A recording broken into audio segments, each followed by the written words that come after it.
For the early-to-rise road trippers, the late-night truck drivers, or even the bucket list checking baseball fans, your Wyndham is waiting, no matter who you are, where you're going, or why. With 24 trusted brands to choose from like La Quinta, Days Inn, and Super 8, there's a hotel by Wyndham for everyone. Wyndham Hotels and Resorts, the official hotel of minor league baseball. Get the lowest price at wyndhamhotels.com. Restrictions apply. Visit website for more details. Hi guys, it's Mark with Oak Hills Medical Clinic. Are you struggling with ED and sick of the pills? Well, we have a major medical advancement that has helped thousands of men. Our WAVE technology is backed by 60 clinical studies, including from Cambridge University. It's been shown to increase blood flow by repairing blood vessels. No pills and no side effects. If you're ready to put a stop to your ED, call us now. And not only will the assessment and blood flow ultrasound be free, but we'll also include something unique that produces powerful results in the bedroom. You're going to love that one, guys. Trust me. This unprecedented offer is worth $600, but it's free to those who call in the next 2 minutes. Call 215-302-9999. That's 215-302-9999. Guys, put a stop to your ED and get your life back. Call Oak Hills Medical Clinic now to qualify. 215-302-9999.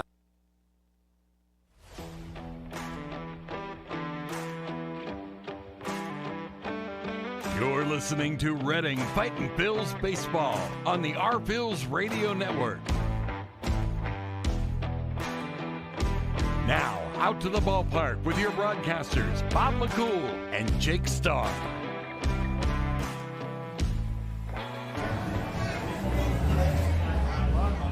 Good evening, everyone, and welcome to FirstEnergy Stadium. We are live in Baseball Town, and it is, as always, it seems, another beautiful night for baseball here in Baseball Town. Reading Fightin' Phils playing host to the Somerset Patriots, the AA affiliate of the New York Yankees. And tonight, Game 4 of the series, scheduled for a 7 o'clock tip.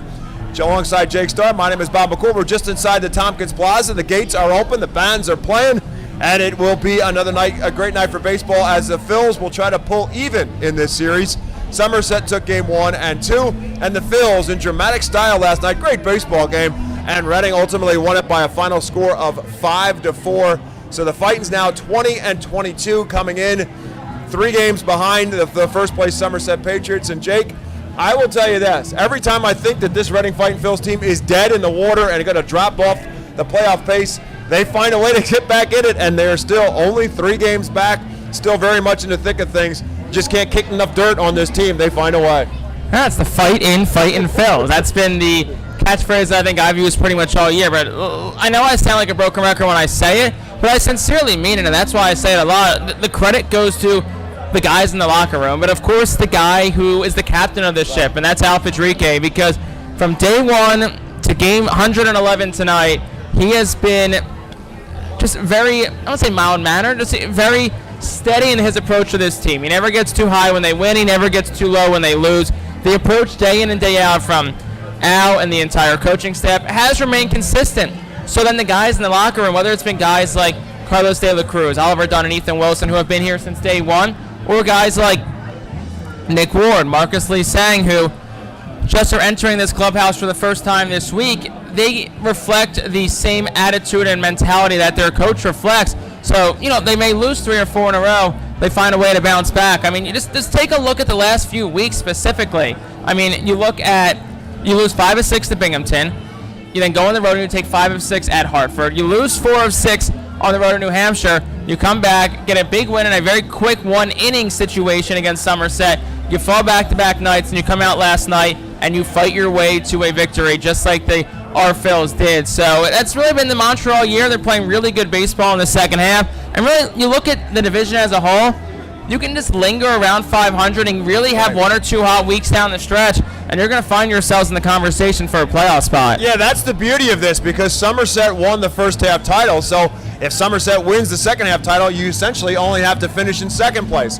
Well, the Phils are only a game out of second place, and to Jake's point, right now 500 would be a pretty good spot for the Phils to be, and they are 2 games under 500.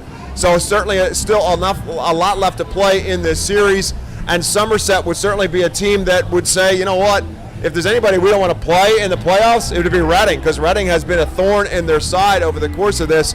and maybe nobody's been more of a thorn in the side of the Somerset Patriots than the guy who's the hottest hitter in the Phil's lineup over the course of the last 2 weeks, and that is Oliver Dunn, who came up big last night. 3-run home run when the Phils had fallen behind by a score of 3-2. Oliver Dunn comes back, or 3-1. Oliver Dunn comes back, hits a 3-run home run and a bomb off the Redders Event Center, and that certainly flipped the script back into the Phils' favor. He is just been right now at an unconscious level.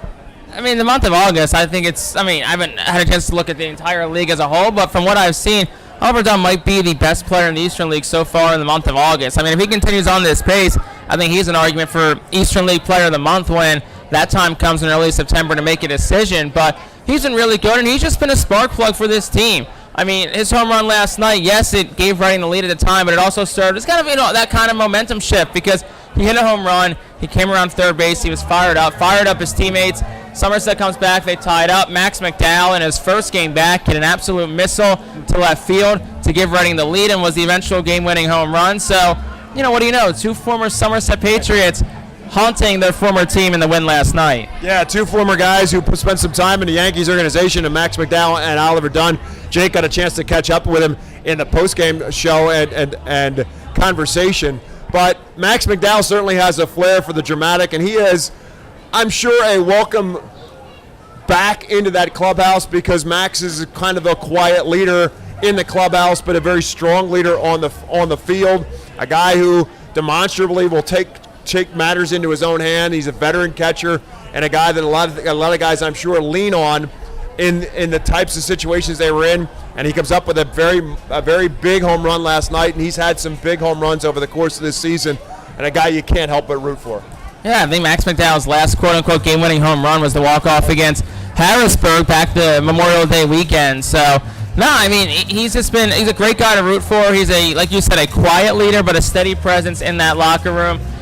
This is a team that it's changed in terms of the not dynamic, but in terms of the makeup of it from opening day till now. It's definitely, I think, gotten a little bit younger since opening day, but you still have those veteran, experienced type guys that kind of can carry and be those leaders that you need. Your Max McDowell's, your Cody Roberts, your Oliver Dunn's, your David Parkinson's, those guys that are 26, 27, in Max McDowell's case 29 years old, that those younger guys, and they need somebody to look up to or need somebody just to talk to, guys that have been there, done that before. Those are some guys that they can go to. Yeah, and then one of those guys that is now a big part of this team and in this organization as well is the guy that ultimately got the last 3 outs last night in the 9th inning, Ryan Kirkering. I know I've been talking to Jake about him for a while and waiting for his arrival in Reading. That arrival. We've been on him since he has been in Clearwater in April. He is at his 3rd level. We've been talking about it since he was in his 1st level in Clearwater in April, and hoping and waiting for him to get here because of the stuff. He is right now skyrocketing in terms of the prospect level in the Phillies organization, and what we were really waiting to see is him in a high leverage situation. They don't call him the stopper anymore in terms of a reliever. They don't call him a closer anymore. It's the high leverage spot. He's pitched for the Phils, obviously, since his call-up early parts of July, but last night was the spot where he came into a top of the 9th. We need 3 outs to get out of it. He got himself into a little bit of a jam, got the first 2 outs quickly, then walked 2 batters, and was able to ultimately get those last 3 outs. That's where you really like to see a Max McDowell, a spot where, hey, we still only need 1 out. You're still okay. But Ryan Kirkering got a chance, Phil's fans got a chance to see him last night and see the kind of stuff that he brings to the table and hopefully the kind of mindset that you'll eventually need to get those big outs in the 9th inning. And here's what I'll say about kind of watching Kirkering when he walked those 2 guys last night. He never really seemed like he was flustered. He never really seemed rattled. His composure was the same. And granted, maybe you had a different perspective than me because you're up in the booth at the time. I was down field side. But, from being next to the dugout, being, really close to the field, you never got that sense that anyone in the dugout was worried. Or Kirkering, he never seemed rattled. He just kept going back to his stuff and doing what he does best. And, he was able to get that final out of the inning. So, no, got a chance to talk to him earlier. Big props to him on getting that first AA save because, look, AA is a big jump compared to single A and even high A. So for guys like Kirkering, throw Dominic Pipkin in there, and of course the guys that came this week, Nick Ward, Marcus Lee Sang, This is a jump from high A, and it's been cool to see a lot of those guys who have come up from Jersey Shore, or Clearwater to Jersey Shore now here, adjusting well, in the first few weeks or months since they've made that jump. You're listening to and watching the Reading Fight Phillies pregame show. Phillies and Somerset Patriots will get going at 7 o'clock here in Baseball Town. Fireworks to follow, and this series will continue right up and through Sunday. Get a chance to see the Phillies and the Somerset Patriots. Days are winding down in this season after this series is over with. Only 2 more home series left here in Baseball Town. And, of course, the other thing that we have to talk about last night, always seems that we say this when he gets the start, which is that you can't forget about the job that David Parkinson did. Again, brilliant for the first 4 innings last night. Ran into a little bit of trouble in the 5th. Ultimately got his team into the 6th inning. Didn't get the decision, but pitched really, really solid. And you can't even really blame him for the trouble that he got into. It was the error on the pop-up to second base. Both runs that he gave up were both unearned. So, drops his ERA south of 4. He continues to climb in the Eastern League rankings. His ERA ranks in the top 10, along with wins, whip, opponent's batting average, winning percentage. He has just been really stellar and really consistent. And his ERA dropped since July 7th to 1.13. Over his last 7 starts, he's 5-0, 1.13 ERA. He's really been impressive, and an organization that is trying to filter some pitching depth up through the system. It wouldn't shock me if there's some conversations to be had if maybe he has a chance to, move up to another level here in the next couple of weeks. So this pitching matchup for tonight, and a couple of right-handers on the mound each way. Zach Hockey will get the start tonight for the Phils. He's had some really good games, and he's had some games where he's had some struggles. So we'll see how Zach Hockey responds to tonight's game. He will be going up against one of the top pitching prospects in the Yankees organization, making just his second Double-A start in Drew Thorpe. We're going to take a timeout on the Reading Fight Phillies Radio Network. We come back, we'll have the lineups and first pitch for you right after this. International Fireworks is the official fireworks provider of the Phillies. International Fireworks shoots every fireworks show throughout the season, including 8 Mega Blast fireworks shows. International Fireworks also provides the pregame fireworks after the national anthem at each game. International Fireworks has a nearby retail store in Douglasville, Pennsylvania, where you can purchase all of your fireworks. Visit fireworksareus.com for more information about the International Fireworks retail store in Douglasville. Thanks again to International Fireworks, the official fireworks provider of the Phillies. Star City Boxing, located at 4760 Schuylkill Avenue in Reading, is a 501c3 non-profit boxing gym unlike any other.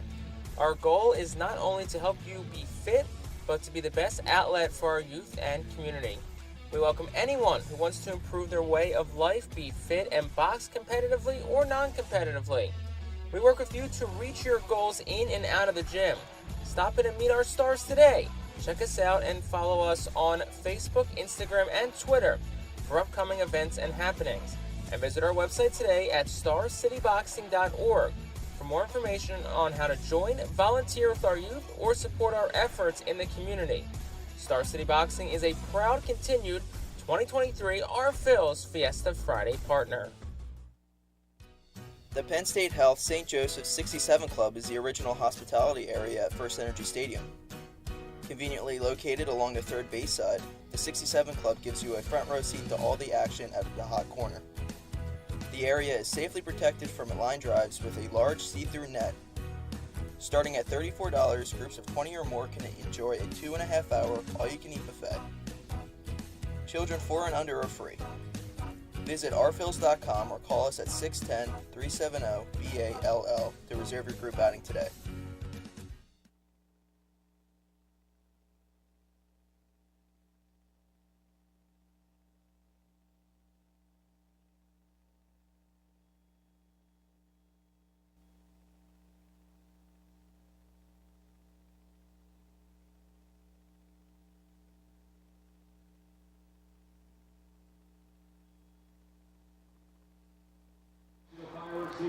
Good evening, everyone, and welcome to a Fiesta Friday here at FirstEnergy Stadium. The Reading Fight Phillies, or as they are on a home Friday night, Los Luchadores de Reading. taking the field, and they take on the Somerset Patriots. Somerset comes in with a record of 23-19, currently occupying first place in the Northeast Division standings of the Eastern League. The Phillies come in 3 games back.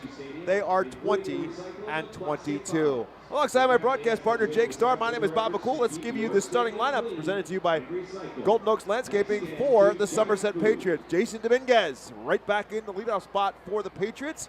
Playing in left field, Ben Rice bats in the 2-hole. Augustine Ramirez bats third. Elijah Dunham bats in the cleanup spot. Caleb Durbin is the designated hitter tonight. He will be in the 5-hole. Jesus Bastidas will bat 6th. Jason Rosario will bat 7th. Eduardo Torrealba will bat in the 8th spot. And Max Burt will bat 9th. That lineup will be facing a right-handed pitcher for Los Luchadores. The Fightin will put Zach Hockey on the mound. Zach Hockey, it's really been a story of, I don't say two halves, but a story of the start being really strong and the most recently not being as strong. Overall, he's 0-3, a 4.32 ERA. Across 6 games, 5 starts, 25 innings pitched, 22 hits allowed, 9 walks, 27 strikeouts. Really good first 2 outings. Went back-to-back 5-inning shutouts, but last 3 outings has failed to get through 5. Also has suffered 3 straight losses. So Hockey will look for a bounce-back outing here at home, where he was against Portland on July the 16th, a little over a month ago, when he went 5 shutout innings in his first Reading start. He will have Jason Dominguez, as we said, leading off. Dominguez, the #1 prospect in the Yankees organization prior to this season. Switch hitter, just 20 years of age, and will not turn 21 until February. So quite a promising talent.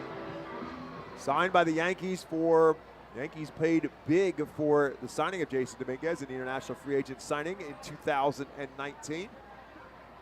And the first pitch to him, he swings and fouls it out of play. Dominguez hitting at just .244, but he's having a good series, 5 for 12 in total, including a couple of doubles and a home run and 5 RBIs and a 2-run double in last night's game that ultimately went to the Fightins by a 5-4 score. This one right back through the middle and make it 6 hits in this series for Dominguez, and he's a leadoff base runner here in the first. Yeah, good piece of hitting by Dominguez. Took an off-speed pitch down low and able to fist it up the middle. 106 off the bat, so got a good barrel on it. And like they always say, baseball is certainly a game of inches. Hockey was mere inches away from gloving that one down, but it skips under his glove and in the straightaway center field. Here is the defense behind Zach Hockey. Carlos De La Cruz is in left. Madison Stokes is in center. Ethan Wilson is in right. Jalen Ortiz is at first base. Oliver Dunn at second. Pedro Martinez at short. Nick Ward is at third. And Max McDowell back behind the plate tonight for the fight. It's the first pitch to Ben Rice for the Patriots is outside for a ball. And to keep an eye on Dominguez. He has 36 stolen bases for the Patriots, and he takes off on the pitch. Pitch outside. McDowell's throw down is wide of the bag, and that allows Dominguez to get safely into second, make that 37 stolen bases on the year. Yeah, throw was a bit wide, but Pedro Martinez came across the bag and thought he got a tag on the back leg of Dominguez, but the umpire out that way, and Paul Romer said, nope, he got under the tag. So in the meantime, it's 2 balls and no strikes to the left-hand hitting Ben Rice, who has 3 hits in this series. 2 of them are home runs. 2-0 pitch is driven high and deep into center field. Madison Stokes back to the warning track. He'll have room out in that triangle. Makes the catch. Dominguez will tag, and he'll move up to third base. Well, it's a productive out for Ben Rice. Gave that one a ride. Hit it 367. Probably needed to go about 375 to get out of the stadium, but you know, a little bit of small ball early for Somerset. They steal a base, have a productive out, and now you got a guy on third, less than 2 outs, and it appears the Phillies will bring the infield up. Augustine Ramirez will bat for Somerset. Only 1 RBI on the season since his promotion to Somerset. This is only his 10th game playing for the Patriots. And the first pitch to him is on the just outside for a ball. Ramirez 3 for 14 in this series. 7 for 39 since being called up from High A Hudson Valley. 1 ball and no strike as Hockey pitching from the stretch.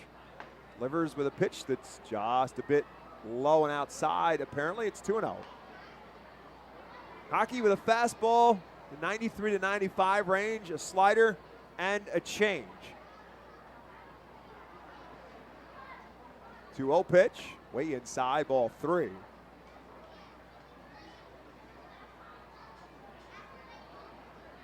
Elijah Dunham in the on-deck circle for the Patriots.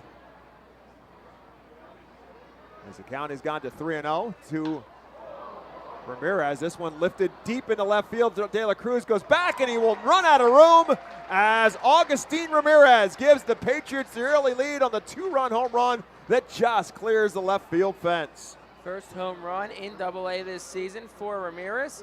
That one, like you said, just cleared that left field fence. I know you said there hasn't really been a lot of cheapies this series. Even though that one just cleared, still wouldn't call that one a cheapie either, because it was smoked.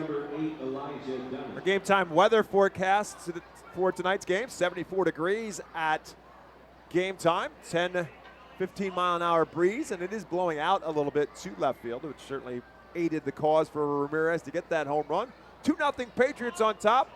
And that will bring Elijah Dunham to the plate. Dunham, another left-handed hitter in the Patriot lineup, swings and misses at the first pitch. So Hockey got behind on Ramirez and then paid for it on the 2-run home run.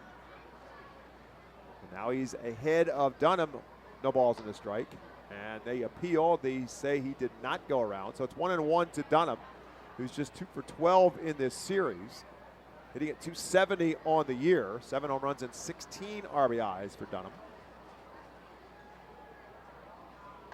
That one is outside, ball 2. Dunham, one of the top prospects in the Yankees organization prior to the season, ranked number 16 in the Yankees organization, 25-year-old.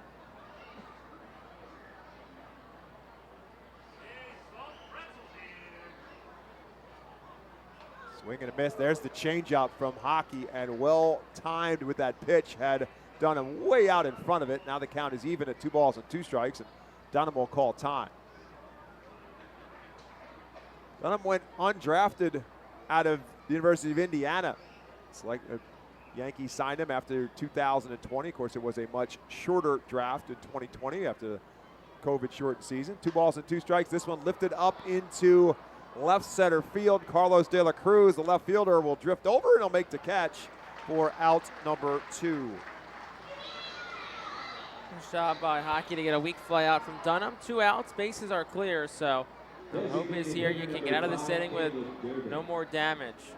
That'll bring up Caleb Durbin. Durbin played second base a couple times in this series, coming back from an ankle injury, and so he's playing time has been limited. In fact, the 2 games he did start, they took him out after 5 innings. Tonight he is in as the designated hitter. So he's 1 for 5 in this series, despite the fact that this is the 3rd game he's played in this series. The first pitch to Hockey from Hockey is over for a called strike 1. Second just misses outside. 1 ball and 1 strike to Durbin, who's hitting .259 on the season. 3 home runs, 11 RBIs. There's that off-speed pitch again, the changeup way out in front. And now he is in front of Durbin, 1-2. Durbin called up from Hudson Valley early in May. He's hitting .333 at high A. Tries to get in a chase outside, just misses outside. It's 2-2. Durbin was selected by the Atlanta Braves in the 14th round of 2021 and then traded to the Yankees in the offseason prior to the season. A little nubber at the plate, it's foul. As Durbin stays alive at 2-2. Braves traded Caleb Durbin to the Yankees in December of 2022, so this is his first year in the Yankees organization.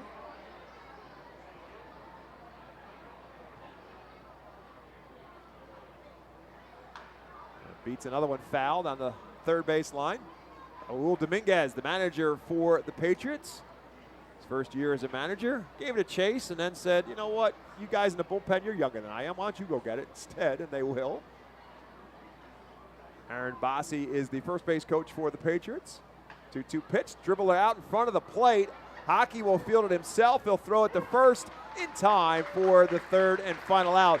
But Somerset strikes first on the 2-run home run by Ramirez. For Somerset, 2 runs, 2 hits, and no errors, none left. We finish a half. The Phils to the plate when we come back. Somerset on top, 2-0. Gear up for Fightin Phil's season.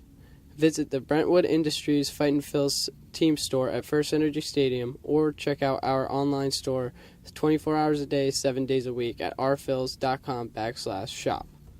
We have a wide variety of Fightin' Phil's hats, t-shirts, kids apparel, and more. Looking for something new? Check out our latest selections of Los Luchadores de Reading and Reading hot dogs gear, plus throwback, black, R-Train, R-Phil's attire.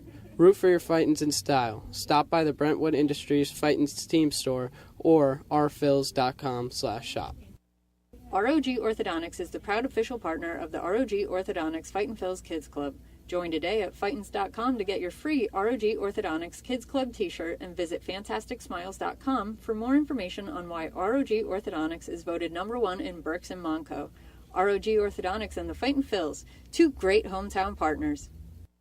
Fans, nothing beats a great day at Golden Oaks Golf Club. Located just minutes from Reading, Golden Oaks is a beautiful, award-winning golf course open to the public with perfect greens, lush fairways, and a course playing for 5 sets of tees. Bogey's Pub is open to the public with the area's best full-course menu, featuring indoor and outdoor seating and TVs to watch your favorite sports teams. Let the Golden Oaks Golf Club team cater to your need. Lunch, dinner, golf outings, parties, company events, and fundraisers. Visit our website at GoldenOaksGolfClub.com and follow Golden Oaks Golf Club and Bogey's Pub on Facebook. Golden Oaks Golf Club, where great memories are made. Here is the Golden Oaks Landscaping starting lineup for the Fightin' Phils. Nick Ward will lead off. Carlos De La Cruz bats second. Oliver Dunn will bat in the 3-hole. Madison Stokes in a cleanup spot tonight. Ethan Wilson will bat 5th. Jalen Ortiz will bat in the 6th spot. Barron Radcliffe, the DH tonight for the Fightins, will bat 7th. Max McDowell 8th. And Pedro Martinez 9th. Nick Ward swinging at the first pitch. This one into shallow center field, and Elijah Dunham will squeeze for the first out. 1 pitch, 1 out for starting pitcher for Somerset, right-hander Drew Thorpe. And he has been excellent this year. This is his second start with Somerset. Made his first start in AA a week ago tonight against Binghamton. Went 8 shutout innings, 9 strikeouts, and earned a win. Caught up on August 8th in High A Hudson Valley, where he was 10-2, a 2.81 ERA over 18 starts. Here is Carlos De La Cruz, who had 3 hits in last night's game, 4 for 13 now in the series. Carlos with those 3 hits, batting average up to 275, including his 21st home run of the season last night, 57 RBIs. 0-1 to him is way outside ball 1. 1 ball and 1 strike to De La Cruz. Has been the case, I feel like every Somerset starter this week. He's a workhorse, 109 innings pitched, 138 strikeouts, and just 33 walks. Through a complete game, too, for Hudson Valley. Yeah, that jumps out at you when you see somebody actually having a complete game in today's world of pitching and starting pitching for sure. There's a swing and a miss by De La Cruz, and he's now behind in the count, 1 ball and 2 strikes. And does not get him to chase here. He did pitch 8 innings, as Jake said, in his first start for Somerset. Gave up just 2 hits in the process. 2-2 now to De La Cruz. And that's outside 3-2. Second round pick last year out of Cal Poly, San Luis Obispo. Was the number 5 overall prospect in the Yankee system. Was a consensus All-American last year as well. Swing and a miss, and De La Cruz becomes his first strikeout victim tonight. 2 down here in the first. Scouts actually graded Thorpe's changeup as one of the best in the 2022 draft, as well as he has a slider and a fastball.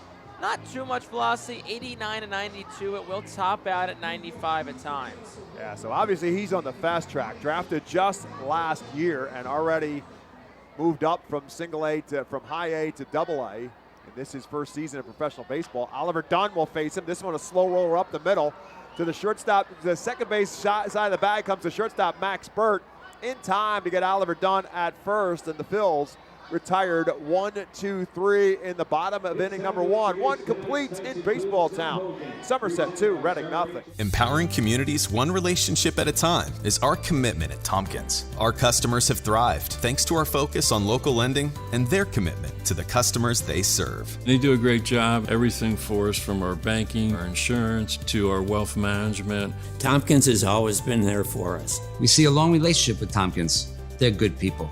Tompkins, banking, insurance, wealth. Member FDIC Equal Housing Lender. Investment and insurance products are not FDIC insured, not bank guaranteed, and may lose value. Our Phils fans can continue to expect great performances all season long on the Burke's Commercial Roofing stage. It's the home of great local talent, including the Our Phils mascot band. Burke's Commercial Roofing prides itself on being a locally owned and operated company that puts an emphasis on customer service. They provide free on-site estimates and can handle any size repair, restoration, or replacement. Visit burkscommercialroofing.com or call 610-717-3949 for more information. And don't forget to sit back, relax, and enjoy the show at the Burke's Commercial Roofing stage at America's Classic Ballpark. Burke's Packing is a family-owned and operated meat processor located here in Reading, specializing in hot dogs, ham, specialty meats, and more. Burke's Packing provides America's Classic Ballpark with quality products, including the highly acclaimed flat-top grilled hot dog. Join us for Burke's Packing Sunday Family Fun Days at Sunday home games all season long at FirstEnergy Stadium. Established in 1928, the Manor Golf Club is one of the oldest public courses in eastern Pennsylvania, located conveniently between Philadelphia, Lancaster, and Allentown in Sinking Spring. The Manor Golf Club offers a true test of golf on a traditional championship-style golf course where shot making takes precedence over length. Visit themanorgolfclub.com for more information. Alongside Jake Starr, my name is Bob McCool. Top half of the second inning. Somerset Patriots back to work, and first pitch swinging is Jesus Bastidas.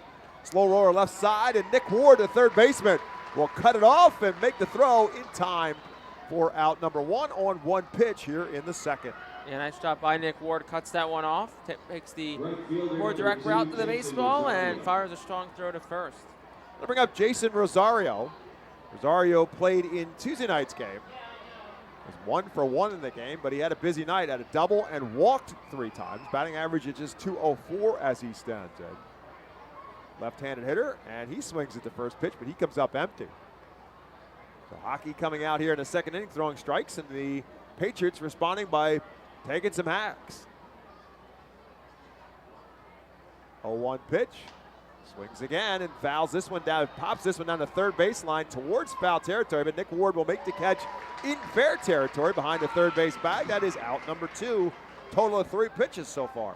2 quick outs for Zach Hockey. You really would love a quick inning here, but does a nice job. Gets a fastball kind of up and in on the hands to Rosario. Gets a weak fly ball to Nick Ward. I'll bring up Eduardo Torrealba. Torrealba came in as a late game substitution in last night's game and ended up having a big RBI single in that 5-4 eventual Phillies win. As the first pitch from Hockey catches the outside corner for strike 1 with a fastball, and now Torrealba will take call timeout. I think this is just to slow down this inning a little bit, as Hockey is working fast and he's already got 2 outs. I think Torrealba just calling timeout for no other reason. They just try to slow down the inning a little bit, give Thorpe a little bit more time in the dugout. 0-1 pitch. Swings at this one and a big foul straight back right off the mask of Max McDowell. So our home plate umpire, Kevin Manzuk, will give the complimentary walk to the mound and give Max McDowell a moment. Paul Romer, our first base umpire. Pete Talkington, the crew chief, at third base. 2 down, 2 strikes on Eduardo Torrealba. This one lifted towards right field. Going to be a long run for Ethan Wilson, but he'll get there, make the catch in foul territory. And it is a very quick and efficient second inning for Zach Hockey, as the Patriots go 1-2-3 back to Baseball Town for the bottom of the second. Somerset on top, 2-0. Cornwall Manor is an active senior living community on a 190-acre wooded campus in Cornwall, Lebanon County. The community offers independence and opportunities for wellness and fitness, as well as educational and musical programs, and the peace of mind of having convenient health care on site. Cornwall Manor offers a range of residential choices from apartments to homes. Prospective residents are welcome to visit us for lunch and have a chance to learn more about the community. More information is available online at cornwallmanor.org. Cornwall Manor, celebrating 70 years of senior living. Star City Boxing, located at 4760 Schuylkill Avenue in Reading, is a 501c3 non-profit boxing gym unlike any other. Our goal is not only to help you be fit, but to be the best outlet for our youth and community. We welcome anyone who wants to improve their way of life, be fit, and box competitively or non-competitively. We work with you to reach your goals in and out of the gym. Stop in and meet our stars today. Check us out and follow us on Facebook, Instagram, and Twitter for upcoming events and happenings. And visit our website today at starcityboxing.org for more information on how to join, volunteer with our youth, or support our efforts in the community. Star City Boxing is a proud continued 2023 Our Phil's Fiesta Friday partner. The Reading Fightin' Phillies are proud to partner with Berks County Mental Health and Disabilities Program. Together, we are striking out the stigma in order to raise community awareness about mental illness and suicide prevention with 3 simple words. Are you okay? The help is to begin a conversation to show Berks County that we care. Suicide hurts and affects everyone, but help is here. We will work together to help raise awareness about suicide and identify. One of the legends of baseball town doing his thing in between innings, the crazy hot dog vendor. Now the Fightin' Phils to the plate here in the bottom of the second. Madison Stokes in a cleanup spot tonight for the Phils, and he takes the first pitch from Drew Thorpe low for a ball. Bottom half of our second inning brought to you by Cornwall Manor, a unique and charming community nestled on 190-acre wooded campus with many walking trails, including the Lebanon County Rail Trail. Stokes started and stopped in time. As the pitch is down low, it's 2-0 to Stokes. Madison came on to finish the game last night. Robbie Glendinning started it, but came up injured halfway through the game. Stokes ended up stepping in and filling his spot. And that gets the start tonight, and that one's outside, and Stokes has worked a 3-0 count. Glendinning is in the dugout, not on the DL for tonight's game. There's a big swing and a miss as Stokes out in front, even on the fastball. The fastball for Thorpe is not an overpowering fastball. The changeup and the slider are his 2 best pitches. 3-1 pitch. Stokes fouls that fastball away. It's quickly 3 balls and 2 strikes. Thorpe in Hudson Valley, 18 starts, was 10-2 with a 2.81 earned run average, 138 strikeouts, just 33 walks. 3-2 pitch. Swing and a miss and a beauty at that one. That looked like the slider that Stokes could not catch up to, and it's one down here in the second. Yeah, nice shot by Thorpe, working back, fell down to the count early, and is able to fight his way through and gets his second strikeout of the night. Let's bring up the left-hand hitting Ethan Wilson. One of what will be 5 guys who will bat from the left-hand side against the right-handed pitching Drew Thorpe in tonight's lineup for the Fightins. And the first pitch to Ethan Wilson, over for a called strike. Wilson with a couple hits last night, also walked twice, was on base all 4 times, 3 for 9 now in this series. A 1 pitch from Thorpe. This is down low. It's 1 ball and 1 strike. 15 home runs, 51 RBIs on the season for Ethan Wilson.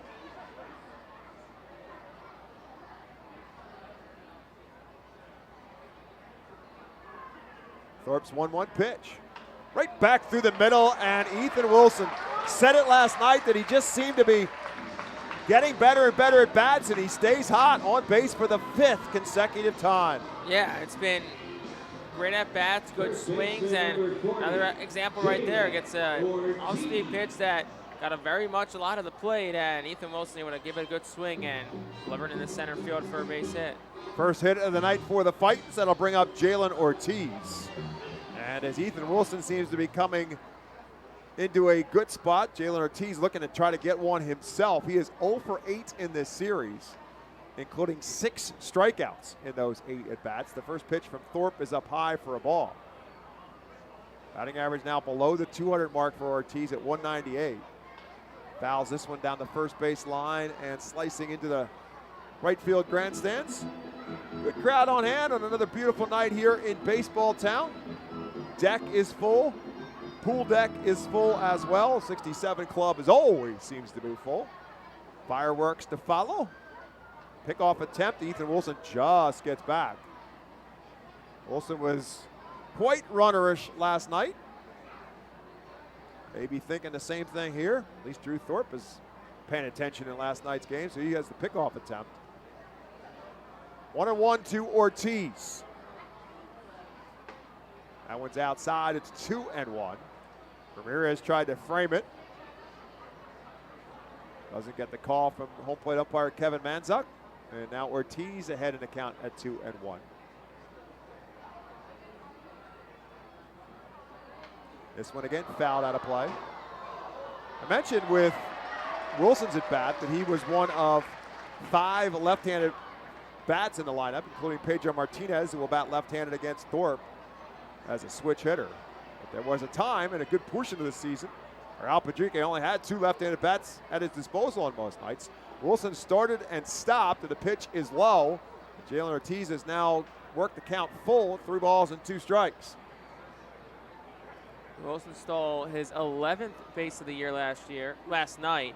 Also had another one stolen, but it came on ball 4, so obviously doesn't count as a stolen base. 3-2 pitch.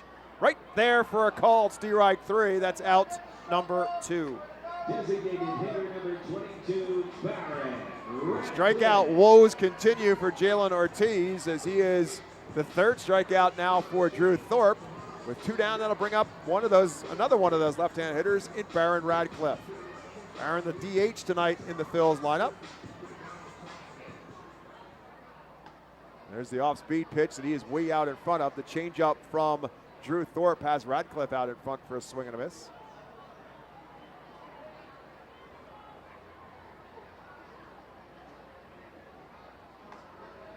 And that's there as well for a called strike 2. Wilson very large leads off first. We're going to put an 0-2 count, maybe an off-speed count, and try and send him here. He does take off. Ball a little squibber out in front of the plate. Going to be a tough play. The catcher Ramirez makes the throw in time. Dug out nicely by the first baseman, Ben Rice. The Phil's not very happy with it. They will argue the call at first base, but they are retired in the second. No runs, 1 hit, 1 man left, 2 complete. 2-0 Somerset on the Reading Fightin' Phil's radio network. Cornwall Manor is an active senior living community on a 190-acre wooded campus in Cornwall, Lebanon County. The community offers independence and opportunities for wellness and fitness, as well as educational and musical programs and the peace of mind of having convenient health care on site. Cornwall Manor offers a range of residential choices from apartments to homes. Prospective residents are welcome to visit us for lunch and have a chance to learn more about the community. More information is available online at cornwallmanor.org. Cornwall Manor, celebrating 70 years of senior living. The Fightin' Phils know who to call for trash and recycling services. A proven winner, JP Mascaro & Sons. The industry leader for over 50 years. Trust the familiar Mascaro Blue Elephant to provide dependable, quality service for your home or business. That's JP Mascaro & Sons, one of the top companies in its industry. Trash and recycling services for home, business, and industry. We are hiring and have open positions in Berks County. Check our website for open positions at jpmascaro.com or call 1-888-MASCARO. JP Mascaro & Sons, ready to serve you. Every time you grab an ice-cold 20-ounce Pepsi, you'll find a Pepsi emoji on the side of the bottle. So while the Pepsi delivers this, the Pepsi emoji delivers this. Ooh.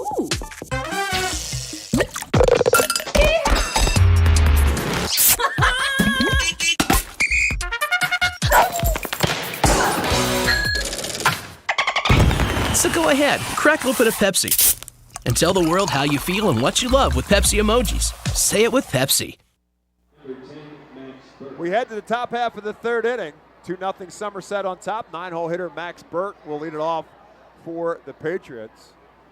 Today's Phil's team leader brought to you by Cross Country Mortgage Loan Officer Johanna Arias. We take a look at the guy who got the save in last night's game, Orion Kirkering, with a sparkling now 2.25 earned run average with his appearance last night.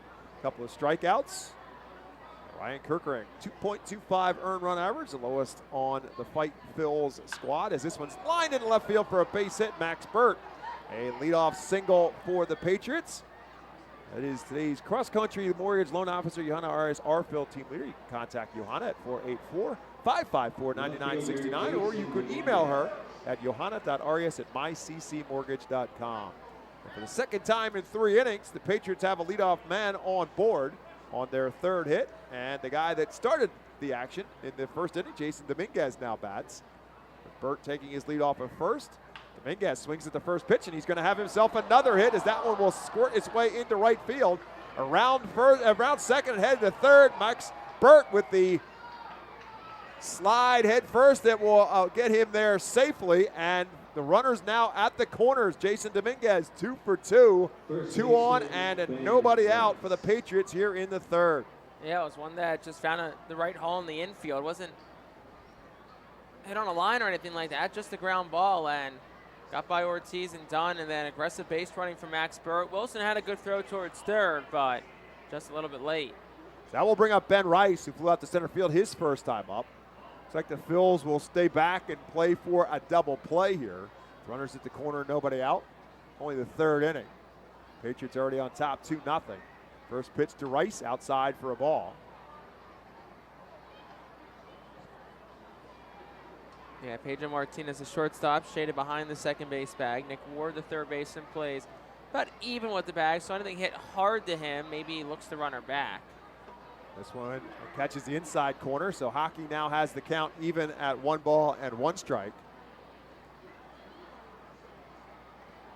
Back-to-back singles for 9-hole hitter Max Burt and leadoff hitter Jason Dominguez. Now 1 ball and 1 strike to Ben Rice. Dominguez takes off. Rice swings at it, drives this one to center field. Madison Stokes will drift back to the warning track. He'll make the catch. Burt will tag, and he will score easily. Dominguez has to hustle back to first base, but it's now 3-0 Somerset on top. RBI number 29 on the season for Ben Rice. Yeah, 2 at-bats tonight where Ben Rice has crushed one to center and does a job each time. Last time he moved Dominguez from second to third. This time he scores Max Burt. So you get that third run. You do get that first out of your Reading. Double play still in order, too.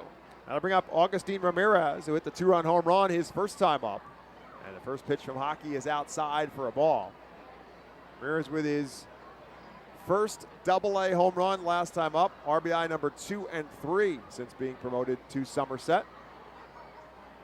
Then you have to watch Dominguez at first. He was stealing. He started and stopped there, and kind of a sort of a pitch out from Hockey. Max McDowell had to jump out of the batter's box. I think Dominguez starting and stopping. Somebody no doubt yelled going. And so Hockey kind of threw the pitch way outside, but Dominguez stopped. This one slapped the other way and will eventually be stopped by Oliver Dunn, but not going to be able to make the play at first, and now the ball gets away. Dominguez kept on running all the way around to third, and now Al Padrique is going to come out and argue this. And they want an interference, absolutely, because the batter, Ramirez, ran into Jalen Ortiz as he was trying to make the catch. And that's why the ball got by, so that runner should still theoretically be on second. Right, I think the argument is either give us the outs, or if not, make the runner go back to second base. Yeah, I don't know if you get the out, but maybe the runner goes back. Now Pete Talkington, the crew chief's going to come across. Al Padrique, this is some of the most frustrated we've seen him in a conversation. Now Jalen Ortiz is talking to Pete Talkington too. They have had their fair share of arguments with Mr. Romer over the course of this and some other series. But he is adamant that nothing's going to change. Al Padrique walks away with a disgusted hand wave in the process, and so nothing changes. Ramirez is safe at first, and Dominguez goes to third. Still only 1 out. And just goes down as a single and really nothing more. My thing is, why can't the other umps talk about it? Because that's one of those plays that I feel like you should be able to talk about. Right, especially with the crew chief coming over, but he didn't even join the conversation. Well, there's a pitch to Elijah Dunham, and the first pitch is over for a called strike.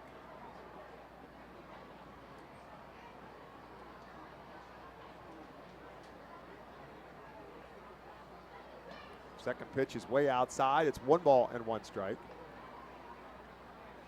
Love a ground ball double play here. Feels like the inning's kind of teetering right now. If you can find a way to put a halt to any of the momentum Somerset's trying to pick up, be huge. Another one outside. Now 2-1 to Dunham, who flew out to left field his first time up. Middle infielders, Martinez, the shortstop, Dunn, the second baseman, back for a double play. Third baseman, Nick Ward, up even with the bag. And, of course, Jalen Ortiz, the first baseman, holding on the runner. They got the pitch outside. Now it's 3-1.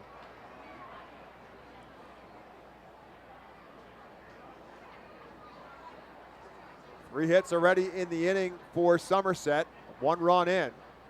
Still only 1 out. Good off-speed pitch that Dunham cannot time up. Got a piece of it only. And now the count is full.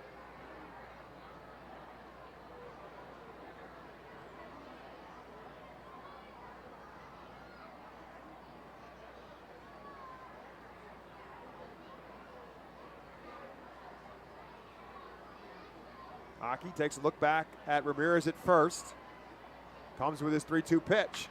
Lifted into center field. Again, Stokes will drift back. Plenty of room back out there in the triangle in dead center field. Dominguez will tag, and he will score. Another sacrifice fly and an RBI for the Patriots, this time off the bat of Elijah Dunham. It's now 4-0, Somerset on top. Yeah, no, Patriots situational hitting twice this inning. When they have guys on third, less than 2 outs, they would elevate it and get it deep enough to the outfield to score the run without any really contention, which now if that is called interference at first and the runner stays at second, you know, that doesn't score a run. So that could be something that kind of looms large as this game continues. That'll bring up Caleb Durbin. Durbin with a little squirter out in front of the plate that Zach Hockey had to field and throw him out at first base to end the first inning. And the first pitch to Caleb Durbin in this at-bat is over for a called strike one. Second pitch misses outside. It's 1 ball and 1 strike. And you mentioned about small ball and the sacrifice fly is going to run. The other piece of that puzzle, with or without that interference call, Patriots have done a nice job of going first to third on those singles to right field, and that's allowed those sacrifice flies to come into play. This one fouled out of play by Durbin. It's 1 ball and 2 strikes.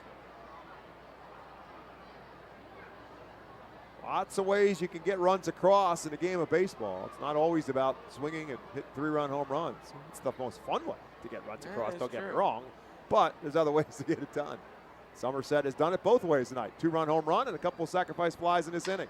This one, broken bat roller to Ward. He's got to fend off the bat, pick up the ball, and a wild throw as a result.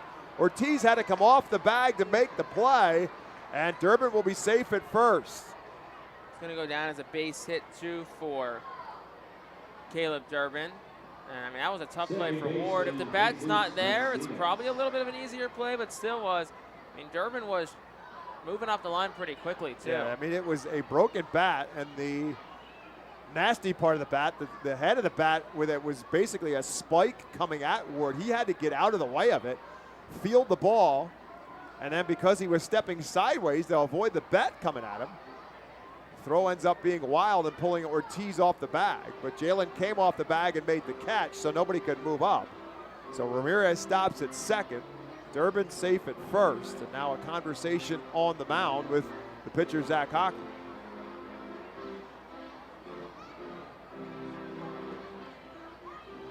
Jesus Bastidas is now due up for the Patriots.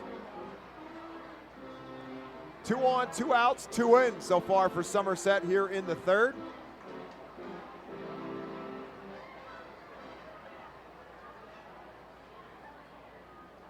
So big spot here for Hockey, trying to get out of any further damage. First pitch to Bastidas is outside. Bastidas grounded out to Nick Ward, his first time up.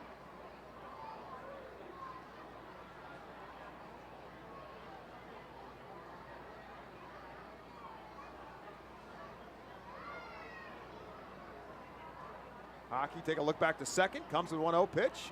That's over for a called strike.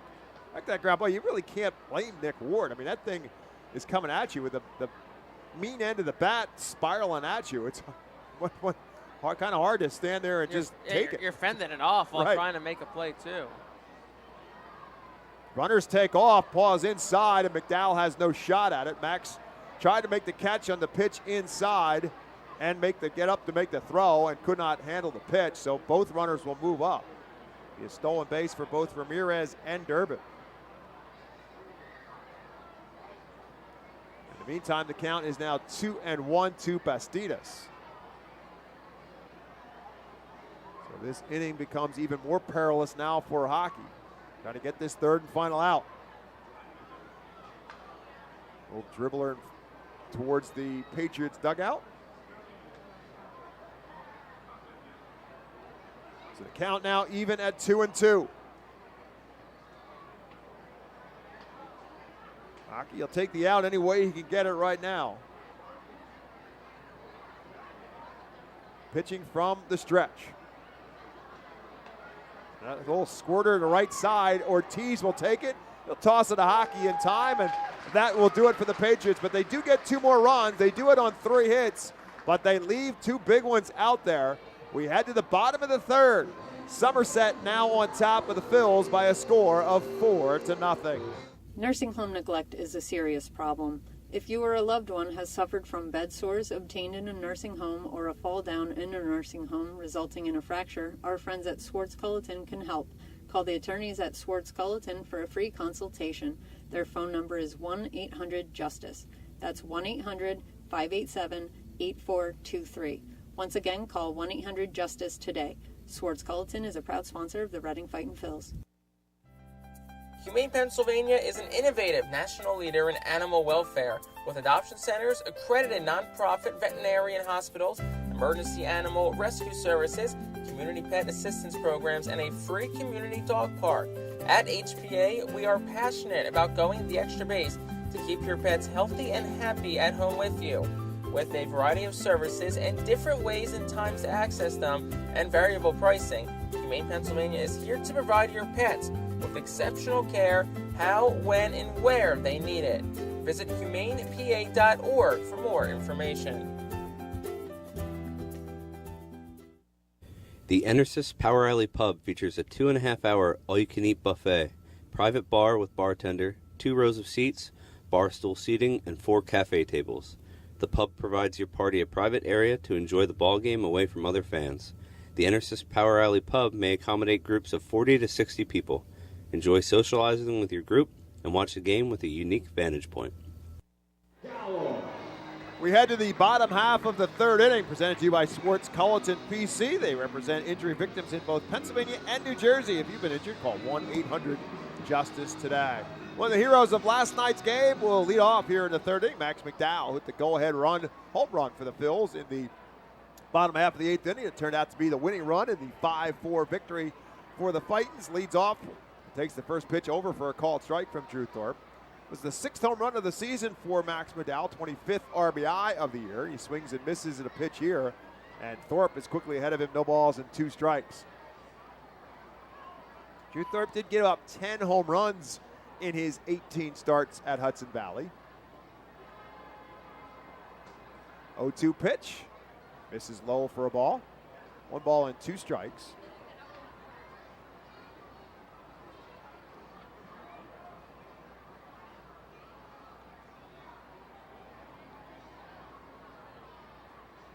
This one hit hard down the third baseline, knocked down by Torrealba. It's a long throw across the diamond and not in time. Good hustle by Max McDowell. It should be a base hit.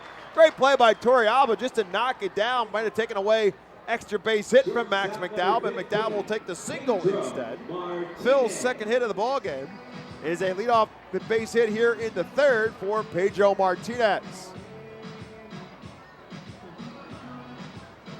Martinez, a switch hitting shortstop, hitting at 185 on the season as he stands in. Pedro with a couple hits in this series.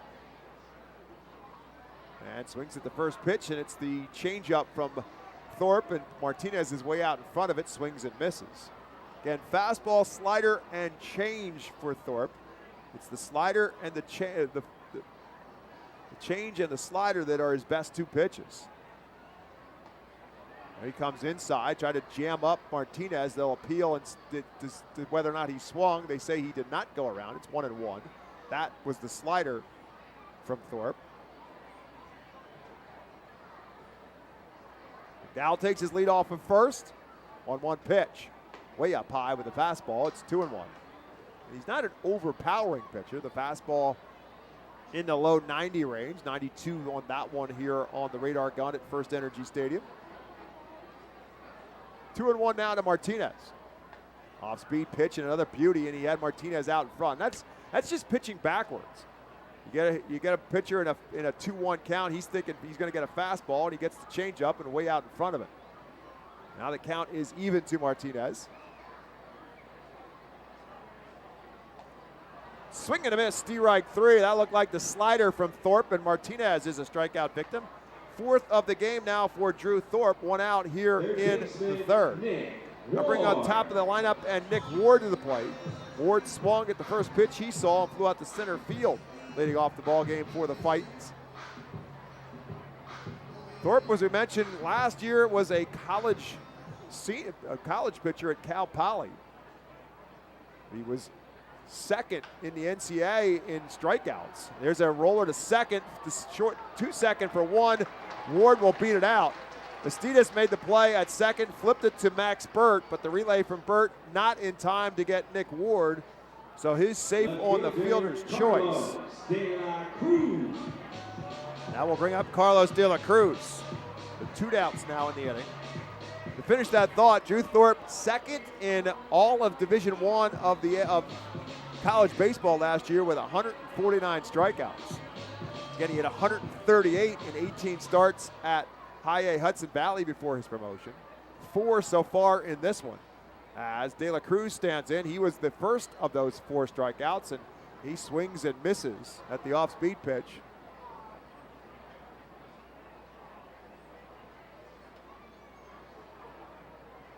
Nick Ward takes his lead off of first. That one a bit up and in with the fastball. De La Cruz thought about it, but then thought better of it. Count now even at 1-1.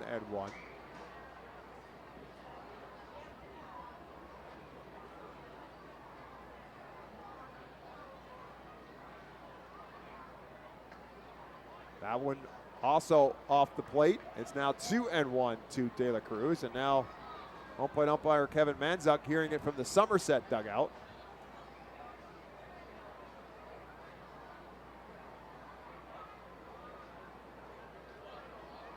Ward takes off. The ball gets away from the catcher Ramirez, so Nick Ward will move up to second base without a throw. It'll be a stolen base for Ward.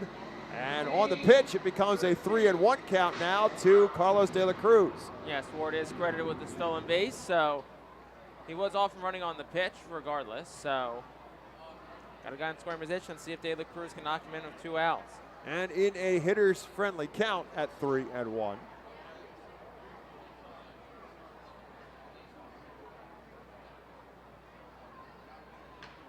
Beats that one foul and off his foot at the plate. Now the count is full.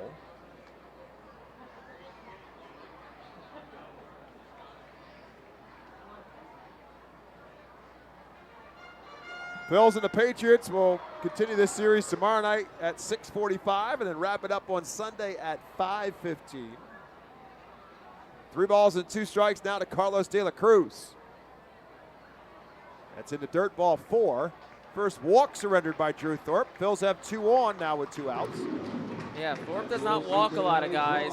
In his time with Hudson Valley, just 33 walks across 109 innings pitched. And look, you got 2 guys on, 2 outs, but you have a red-hot batter and Oliver Dunn at the plate.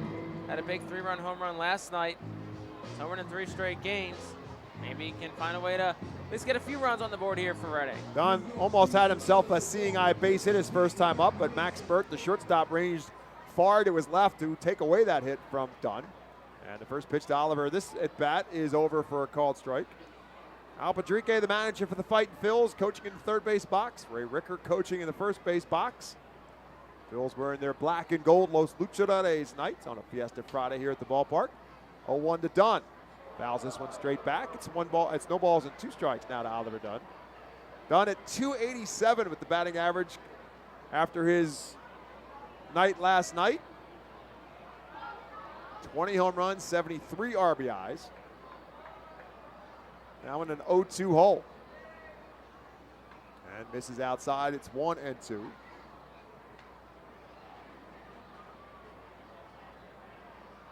Nick Ward, the runner at second. Carlos De La Cruz, the runner at first.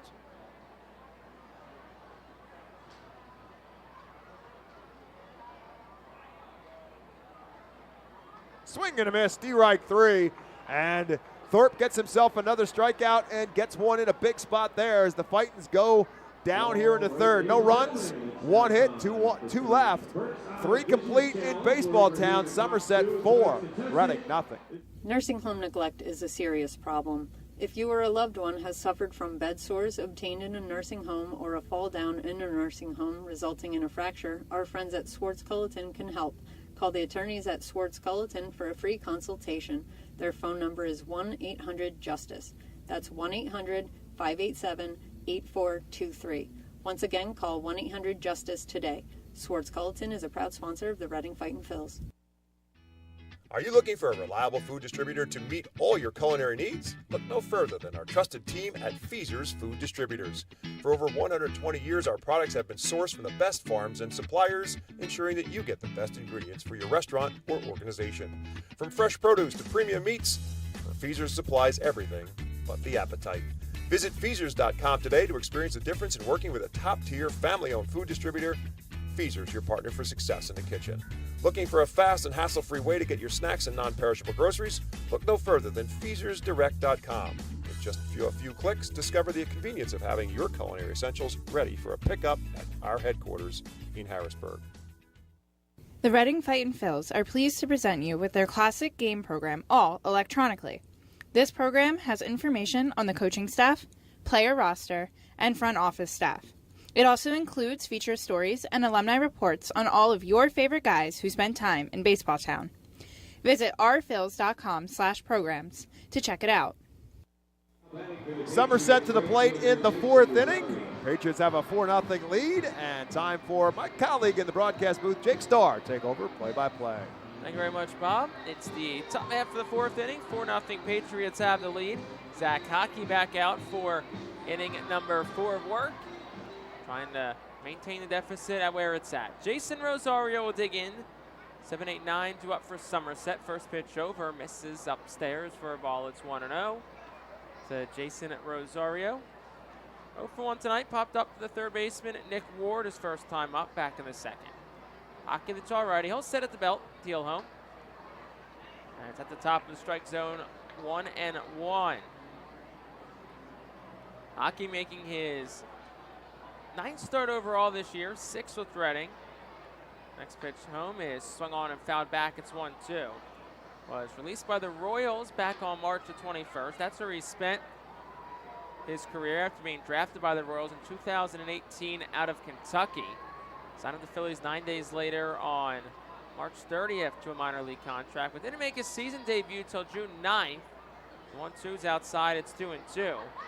Made an appearance for the Complex Phillies, 2 for Clearwater, 1 for Jersey Shore, and has been in Reading ever since. Made his Reading debut back on July the 6th against these Somerset Patriots. 2-2. Just misses upstairs, it's 3-2. That first appearance for Hockey actually came out of the bullpen. 2 scoreless innings, a walk and 4 strikeouts. Back on July the 6th. Next pitch, swung on, line drive, right field. It's down for a base hit. It'll be cut off by Ethan Wilson. Making a turn and then stopping around first is Jason Rosario, and it's a leadoff base runner for Somerset as Eduardo Turrialba is up to the plate. It's the 7th hit already for the Patriots in this ballgame, and you mentioned this at the beginning of the game, that Zach Hockey in his first 3 starts here in Reading, or for Reading, looked pretty solid. The last 3, not so much, and now you can add this one into the equation where he's already given up 4 runs. Turrialba digs in, 0 for 1 on the night.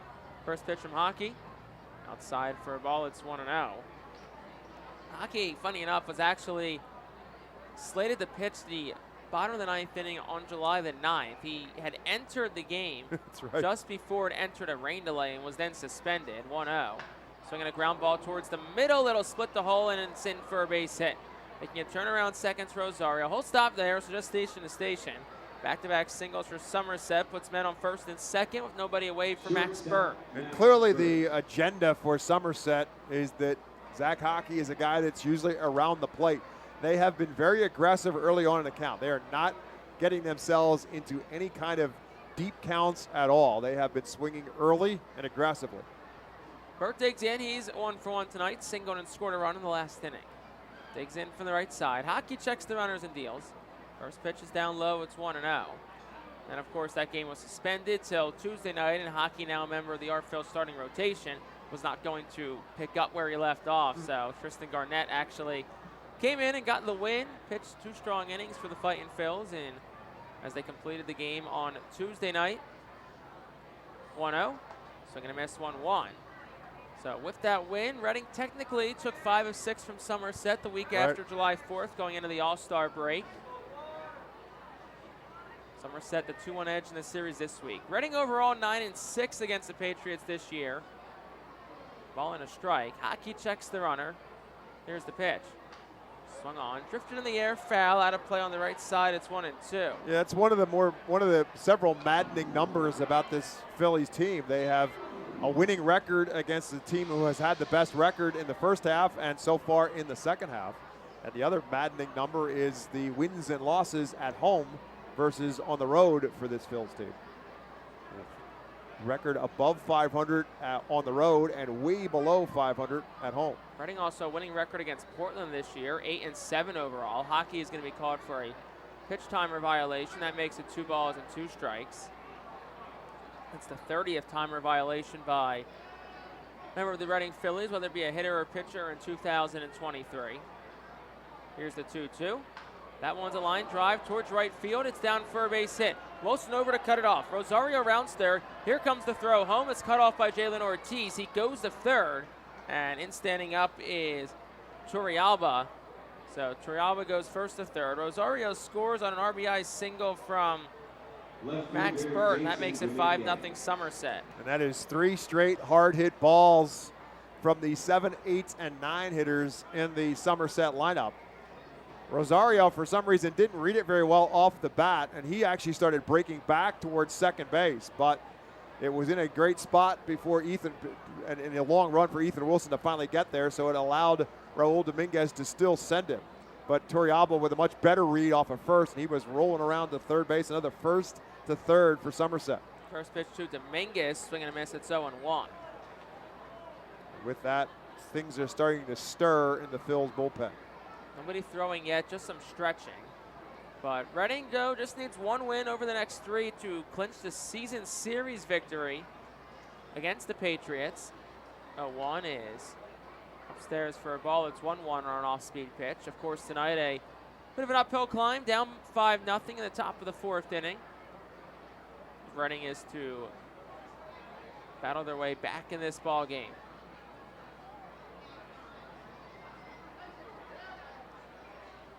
Here's the 1-1. That one's outside for a ball. Checking his swing is Dominguez. They'll say no swing. Also in the second with a stolen base is Max Burt. Max McDowell opted not to throw, so. Yeah, he didn't throw for 2 reasons. One, he had no shot. Burt had a great jump on it, but also because there is a runner at third base, so they just kind of faked it just to see if they get Turrialba to drift off the bag, but he had none of it. Men on second and third. That'll draw the infield in. 2 balls and a strike, the pitch. Dominguez tried to check his swing. They'll appeal to third. Third base umpire Pete Talkington will say he went. Andrew so Schultz goes 2-2. Andrew Schultz, Jake. Andrew Schultz is up in the Phil's bullpen. So they're no longer just stirring. Now they're starting to throw.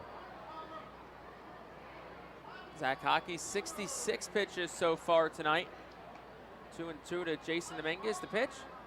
That one's hit in the air out towards center. Madison Stokes started in. Now he goes back. It's hit well at the track at the wall, and it is gone. Jason Dominguez, a 3-run home run, his 15th of the season, and Somerset has really broken this one wide open. It's 8-0 in the 4th. Dominguez to the deepest part of the ballpark, straight away center field. The triangle, as I like to call it, right when the 2 walls come together at the point on the Redders Event Center, and Dominguez strong enough to power it right on out of here straight away to center field. And Dominguez showing a lot of the tools that have the Yankees and Yankee fans drooling over his potential. 426 feet, 103 off the bat. Pitch at 91, that was pretty much center cut down the middle of the plate. First pitch to Ben Rice, misses down for a ball. It's 1-0. Ben Rice is 0 for 1 tonight. A couple of fly balls to center, the second of which being a sacrifice fly. Next pitch, Rice will crank one foul down the right field line. It's 1-1.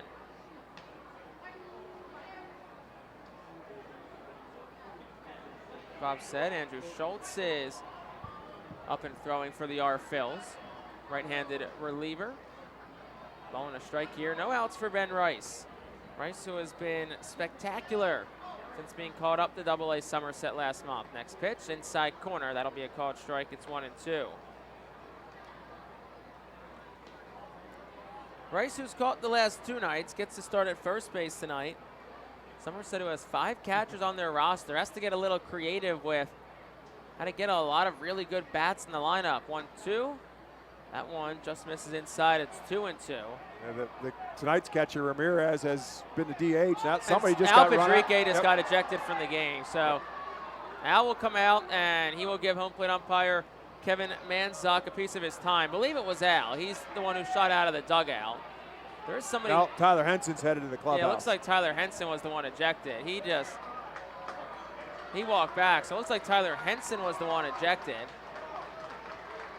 So Al Patrique came out and gave Kevin Manzok a piece of his mind, just turning into one of those games pretty quickly here. And Tyler Henson let him know. I mean, it was a pitch that looked like it may have gotten to the inner edge of the plate to left-handed hitting Rice, and Kevin Manzok not given the benefit of the doubt. I don't think Tyler Henson will Al be alone in the clubhouse. Yeah, it looks like Al is going back too, unless just coincidental that Henson went back also.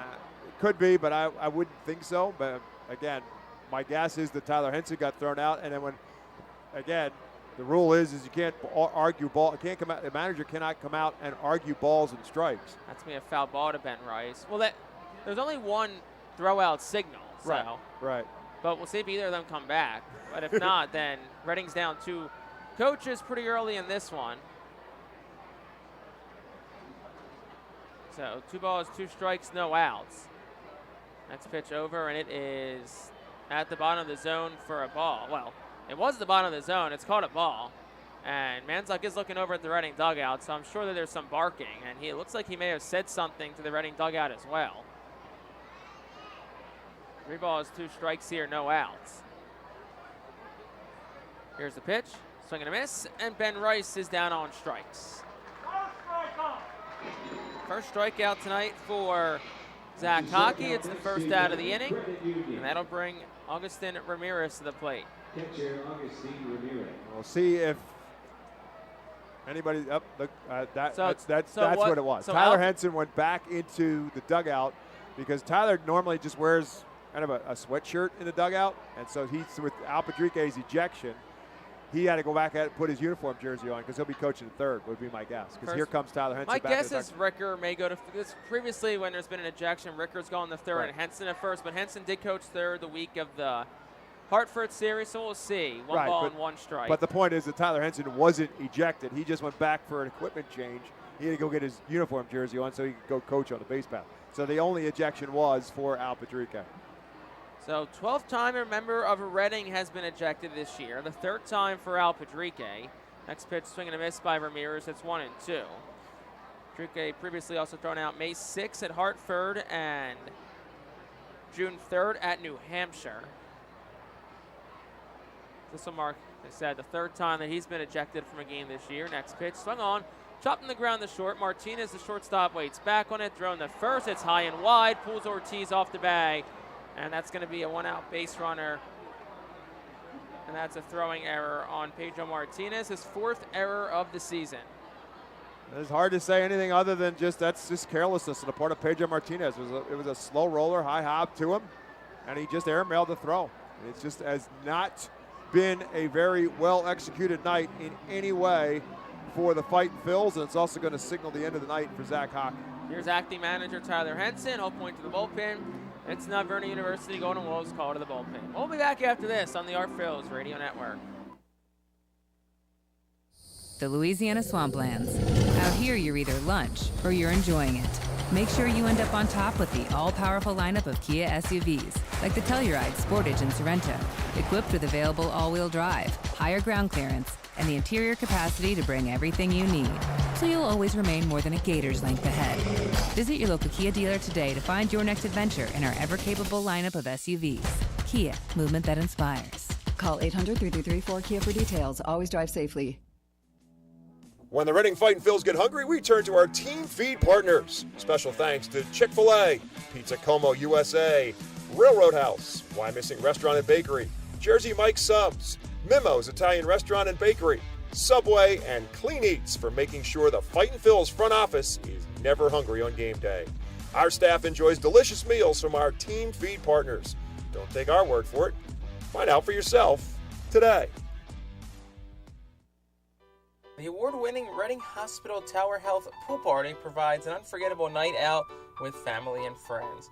Enjoy a baseball game while swimming in the 87-degree heated pool directly behind the right field home run wall. Plus 2.5 hours of all-you-can-eat buffet, photos, and autographs with the crazy hot dog vendor and the Fightin' Phil's mascot band. Regular season tickets start at $33 per person for groups of 20 or more. Give us a call today at 610-370-BALL. Step into your future with the Alvernia University Golden Wolves. This call to the bullpen brought to you by Alvernia University. Andrew Schultz in for Reading in relief of Zach Hockey. His 31st game, 1-3 of a 6.82 ERA. 36 strikeouts, 25 walks across 31 2/3 innings pitched. 8-0 Somerset, top of the fourth. They've already put 4 up in the inning, and Elijah Dunham will be the first batter against Zach Hockey's replacement, Andrew Schultz. First pitch is upstairs for a ball. It's 1-0. Schultz pitched in game 2 of this series. Had a bit of an eventful inning. Ultimately ended up not giving up a hit, but did walk a batter. Struck out 2. 1-0. That's on the inside corner for a called strike, 1-1. Just joining us, 8-0 in the top of the fourth inning. Somerset 2 in the first and 2 in the third. 4 here in the fourth. Highlighted by a big 3-run home run from Yankees number 2 prospect, Jason Dominguez. Next pitch is over and upstairs for a ball, 2-1. Reading manager Al Patrique was ejected from the game earlier on in this inning by home plate umpire Kevin Manzuk.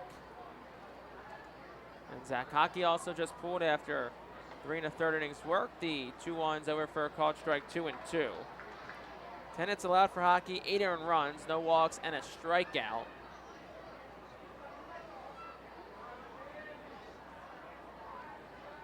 Two balls, 2 strikes to Dunham, and leads off first. Pitch is down for a ball. Actually hit off Max McDowell, then rolled all the way down the third base line. So yeah, I thought it. Ramirez goes up to second. I thought it hit the shin guard of Max McDowell because of how far it rolled. But based on the pain level of Max McDowell, that must have either hit his knee or his foot. I'm guessing it hit his knee somehow or another. And yeah, it did, because now he's starting to flex that knee. It rolled all the way to third base. That's how hard of an impact it had. And allows Ramirez to go to second easily. Yeah, it's a wild pitch on Andrew Schultz. So it's 3 balls, 2 strikes now with Augustin Ramirez standing on second.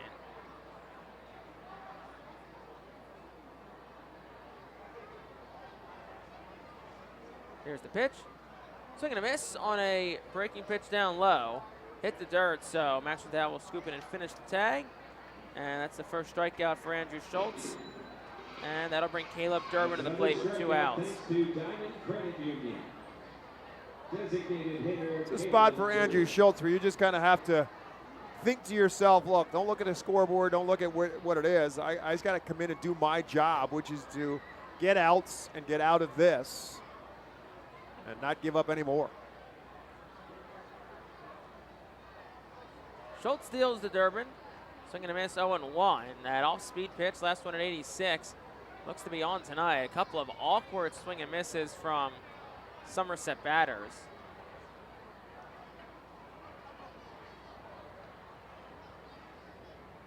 Caleb Durbin, 3rd time up tonight. He's 1 for 2. Grounded back to the pitcher his 1st time up. And a single and stole a base his last time up in the 3rd. Next pitch, swung on, blooped in the air towards shallow right. Going back stunned, darting in's Wilson, and the right fielder is there, and will make the catch to retire the side in the 4th. 4 runs for Somerset in the inning. They did it on 4 hits. There was an error, and they leave 1 man on base. Look at a lot in the 4th. Patriots up 8-0 on the RFILS Radio Network. The Louisiana Swamplands. Out here, you're either lunch or you're enjoying it. Make sure you end up on top with the all-powerful lineup of Kia SUVs, like the Telluride, Sportage, and Sorento, equipped with available all-wheel drive, higher ground clearance, and the interior capacity to bring everything you need, so you'll always remain more than a gator's length ahead. Visit your local Kia dealer today to find your next adventure in our ever-capable lineup of SUVs. Kia, movement that inspires. Call 800-333-4KIA for details. Always drive safely. When the Reading Fightin' Phils get hungry, we turn to our team feed partners. Special thanks to Chick-fil-A, Pizza Como USA, Railroad House, Why Missing Restaurant and Bakery, Jersey Mike's Subs, Mimo's Italian Restaurant and Bakery, Subway, and Clean Eats for making sure the Fightin' Phils front office is never hungry on game day. Our staff enjoys delicious meals from our team feed partners. Don't take our word for it. Find out for yourself today. The award-winning Reading Hospital Tower Health Pool Party provides an unforgettable night out with family and friends. Enjoy a baseball game while swimming in the 87-degree heated pool directly behind the right field home run wall. Plus 2.5 hours of all-you-can-eat buffet, photos, and autographs with the crazy hot dog vendor and the Fightin' Phils mascot band. Regular season tickets start at $33 per person for groups of 20 or more. Give us a call today at 610-370-BALL. Bottom of the fourth inning, 8-0. Somerset has the lead. After a 4-run top of the fourth, Drew Thorpe returns the mound. He'll work against the four-man Madison Stokes in the Reading lineup. First pitch over is at the top of the zone for a called strike. It's 0-1.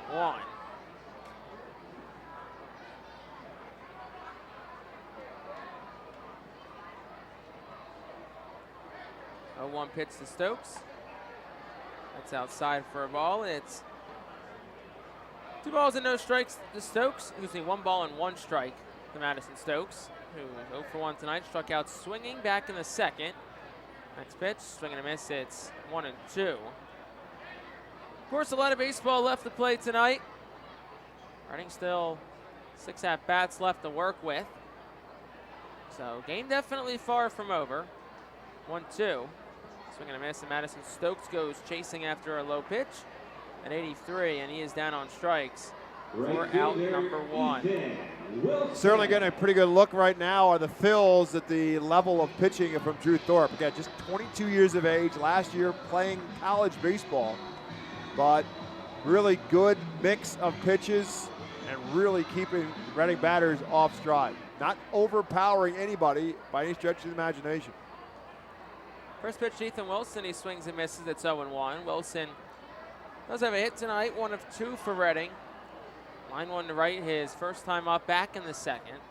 Overall, a .263 hitter. Next pitch is upstairs for a ball that's 1-1. 4 for 10 on this series. Does have an RBI. He's walked 3 times. So a couple of strikeouts, but the at-bats have been a lot better recently from Ethan Wilson. Swings and misses at an off-speed pitch at 82. It's 1 ball and 2 strikes. Wilson will ask for and be granted time by home plate umpire Kevin Manzuk. Drew Thorpe will dig back in. The righty works from the windup. Here's the pitch. Swing and a miss, and Wilson's down on strikes. 7 strikeouts already tonight for Drew Thorpe. And it's 3 batters in a row struck out dating back to last inning. And that'll bring Jalen Ortiz to the plate for the Fightin' Phils. We talked about it earlier briefly about the crazy hot dog vendor being back. Well, not back. He's here every night. Won't say who's in the crazy hot dog costume because the throw tonight was not great. Think he might need another couple of days to get warmed up. No balls and a strike as Ortiz fouls it out. But we had crazy hot dog vendor. We had Bucky the Beaver out in front of us a couple of innings ago. And I just want to just give a shout out to the mascots because I feel like that's one of the jobs that goes very underappreciated. Especially, tonight's a beautiful, cool night. But on those hot summer nights, here's the 0-1. Outside for a ball, 1 ball and 1 strike. On those hot summer nights, it's pretty hot in there. So when you talk about jobs that I want to give a tip of the cap to, being in a mascot costume for any given night, it's a tough job. Ortiz will foul it back 1-2. Knowing some of the people that are in the mascots, it's a tough job. So huge props to all the guys and girls that suit up as whether it be Bucky the Beaver, Screwball, Change Up the Ninja Turtle, Quack the Rubber Duck, who tomorrow night you can see sing on the Berks commercial roofing stage. Exactly what I was thinking. Not only all that, but yet they can sing and play guitar as well. That one's down for a ball. Well, as you always say in the pregame video, see the ducks sing. See the ducks sing. Not many places you could say that. Usually it's see the duck quack or hear the duck quack. 2-2. Swinging a ground ball, hit towards first. Ben Rice waits down on it, fields it, and takes the bag, and that'll retire the side in the fourth. Lorenzo hits, nobody left for Reading. We're through 4. We'll go to the 5th. Somerset up 8-0 on the Our Phillies Radio Network. Join us as we celebrate Reading's Spanish and Latino culture during 12 Friday home games this season. The Savage 61 Fiesta Fridays presented by Tito's Handmade Vodka, High Noon Sun Sips, Catay Law Offices, Suburban Brewing Company, Carl's Cards and Collectibles, Humane Pennsylvania, Star City Boxing, Apis Services, Supportive Concepts, and Affordable Home Care. Fiesta Friday features special Los Luchadores de Reading uniforms, Hispanic and Latino food and music, and other culture elements throughout the ballpark. Get your tickets now by calling 610-370-BALL, online at ourphils.com or at the Customers Bank ticket office. To honor the 275th anniversary of Reading, the Our Phils will play as the Reading Keystones on Thursdays and select Tuesdays in 2023. Tuesdays are brought to you by Coatesville VA Medical Center. Join us for 11 Keystone Throwback Thursdays thanks to Burke's Career and Technology Center, H&F Heating and Cooling, and Rip It Baseball Town Charities batting cages. Come celebrate the 275th anniversary of Reading and enjoy some great baseball on Throwback Thursdays in 2023.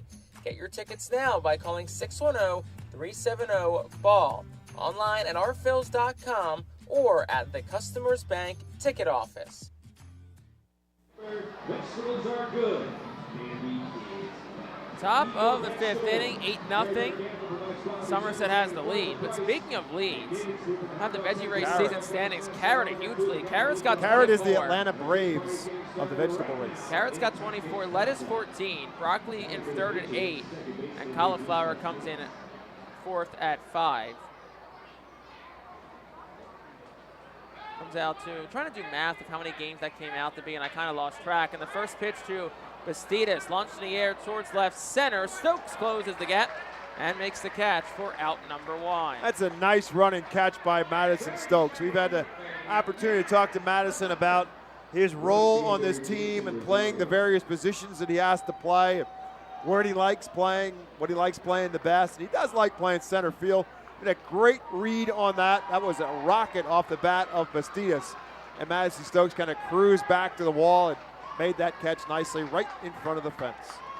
Here's Rosario. First pitch is down for a ball, 1-0. And I mean, when you talk about just like, unsung heroes in sports and on this team, I think Madison Stokes is one of the first names that comes to mind. Next pitch to Rosario is up and away for a ball, 2-0.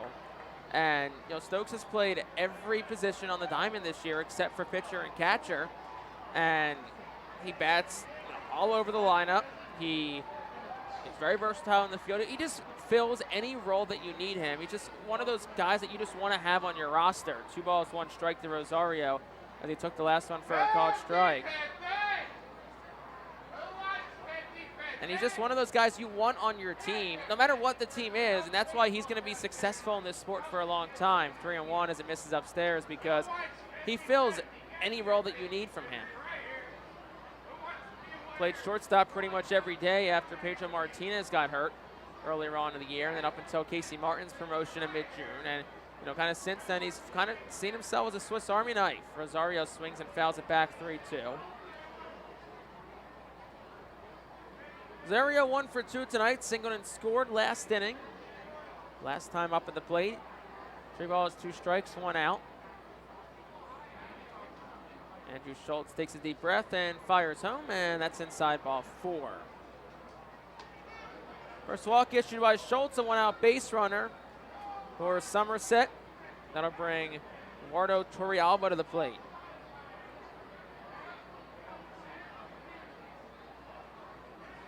Torrealba, the 24-year-old, 1 for 2 tonight. Also singled and scored last inning.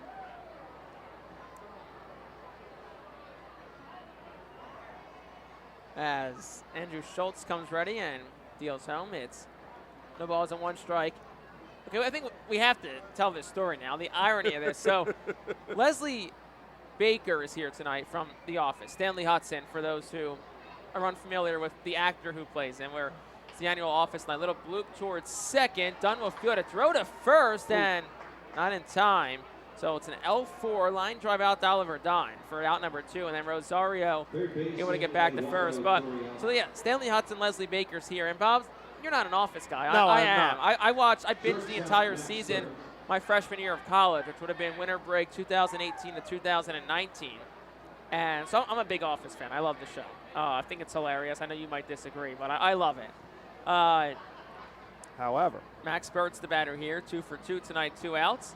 Down for about 1-0. So you go, oh, that looks like the guy from... He's in a Cheerios commercial. Yeah, Honey Nut Cheerios commercial. So we're sitting here, we have a TV up here in the booth. We have the Phillies game on. Phillies who are now trailing 7-6 to the Nationals in the bottom of the 4th. And we turn to our left, and what do you know? It's the exact commercial that you're referring to. See? So I didn't realize it was a recent commercial. I thought it may have just been like an old-time commercial that he was in like 20 years ago. Swinging a ground ball hit towards short. Martinez fields, flips to Dunn the short way at second, and it's a 6-4 fielder's choice to retire the side in the 5th. No runs, no hits, no errors, and 1 left on base. We're halfway home in baseball town. At the bottom of the 5th, 8-0 on the Phillies Radio Network. For top flight local jobs, go with who you know. JP Mascaro & Sons are a leading waste removal company. To meet today's employment and service demands, Mascaro is upgrading its already highly competitive employee wage and benefit package for drivers, collection crew helpers, and other positions. Call 888-MASCARO, MASCARO, for details. Work for an established local family business committed to its employees.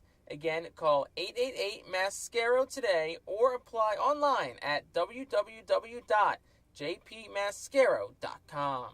Cornwall Manor is an active senior living community on a 190-acre wooded campus in Cornwall, Lebanon County. The community offers independence and opportunities for wellness and fitness, as well as educational and musical programs, and the peace of mind of having convenient health care on site. Cornwall Manor offers a range of residential choices from apartments to homes. Prospective residents are welcome to visit us for lunch and have a chance to learn more about the community. More information is available online at cornwallmanor.org. Cornwall Manor, celebrating 70 years of senior living. ROG Orthodontics is the proud official partner of the ROG Orthodontics Fightin' Phil's Kids Club. Join today at Fightins.com to get your free ROG Orthodontics Kids Club t-shirt, and visit FantasticSmiles.com for more information on why ROG Orthodontics is voted #1 in Berks and Monco.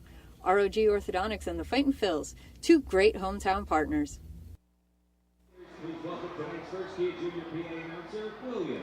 Bottom of the 5th, Somerset up 8-0. Jake Starr, Bob McCool here on the Phillies Radio Network. Thank you for joining us on what is a pristine summer night. We are talking about the weather today. It's currently 72 degrees and clear skies.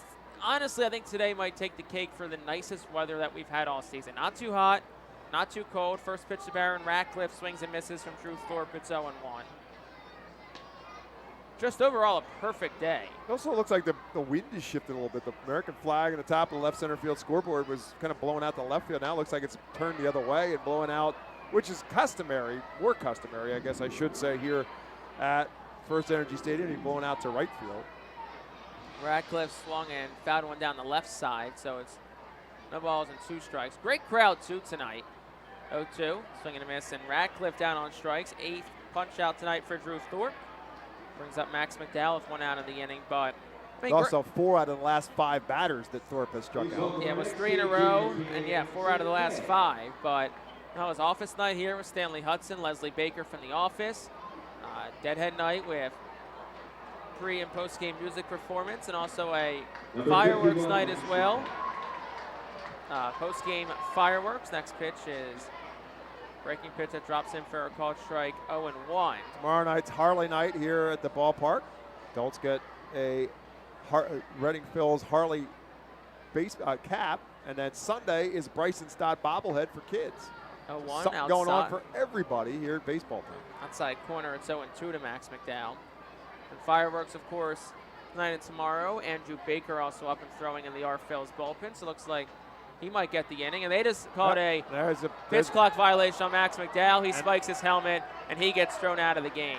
I was going to say when Al Padrique got thrown out that I guarantee you this will not be the last ejection of the game. And McDowell I thought it might be another coach, but that was this time it was Max McDowell instead. He looked at Pete Talkington too and said something. I think it's frustration with Manzuck mostly behind home plate. Well, I don't think he's alone. They've had their frustration with Paul Romer, who's at first base tonight as well.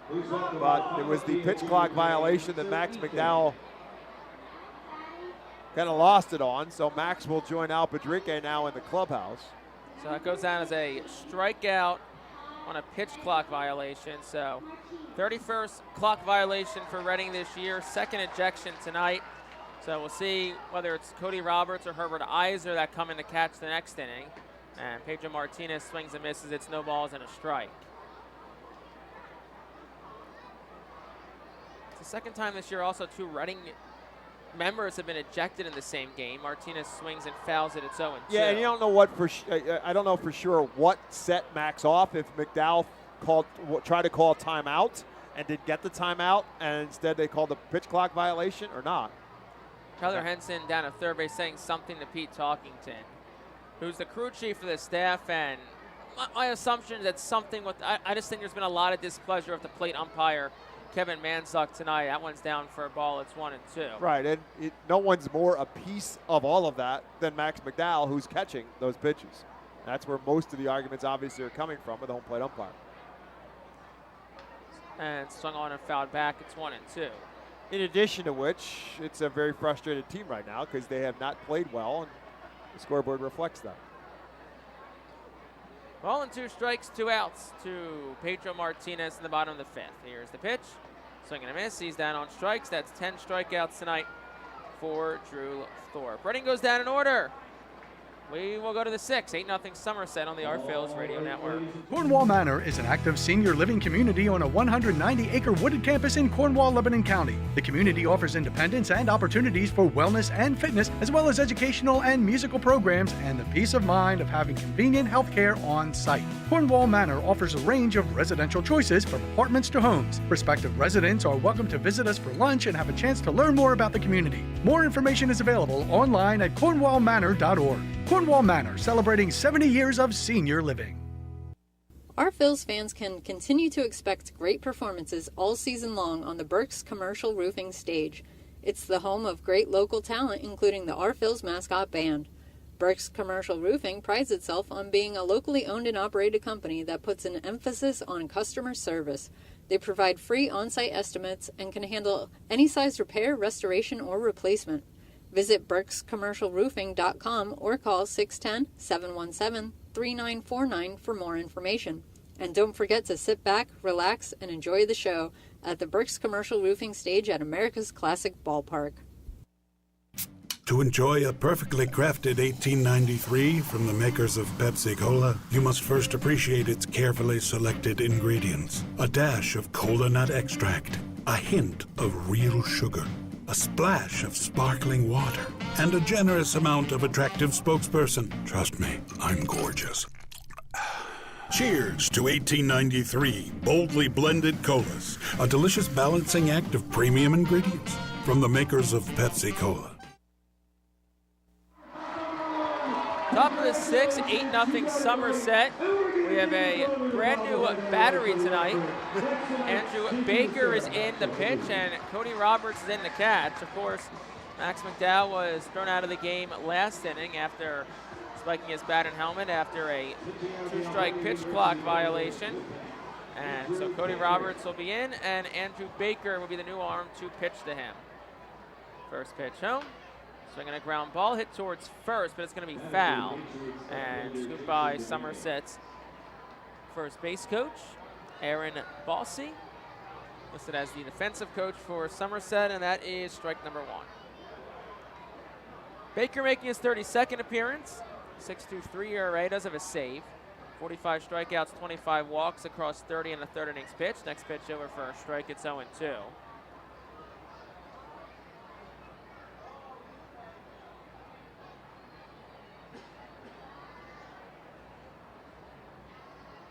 0-2.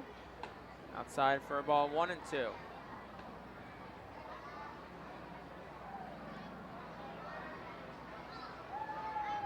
Andrew Baker pitching for the second time this week. Threw on Tuesday night, suffered the loss. Next pitch is inside for a ball. Went to that slider, and the count goes 2-2. Look to my left, minor league report on the Phillies broadcast. They're featuring Carlos De La Cruz after a strong night last night. We'll say 2-2.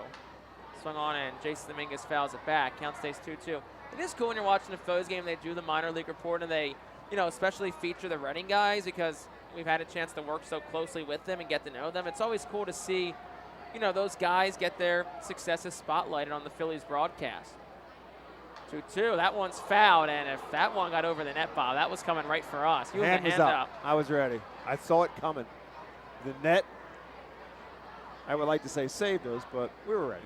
We were ready. Hopefully. We have not. The other night, the window, the booth to our left got peppered twice. We have yet to have one reach inside the booth. We had one on either side, a couple sides of the window, but nothing inside. 2-2 just misses outside for a ball. The count goes phone out at Jason Dominguez, who's 3 for 3 tonight.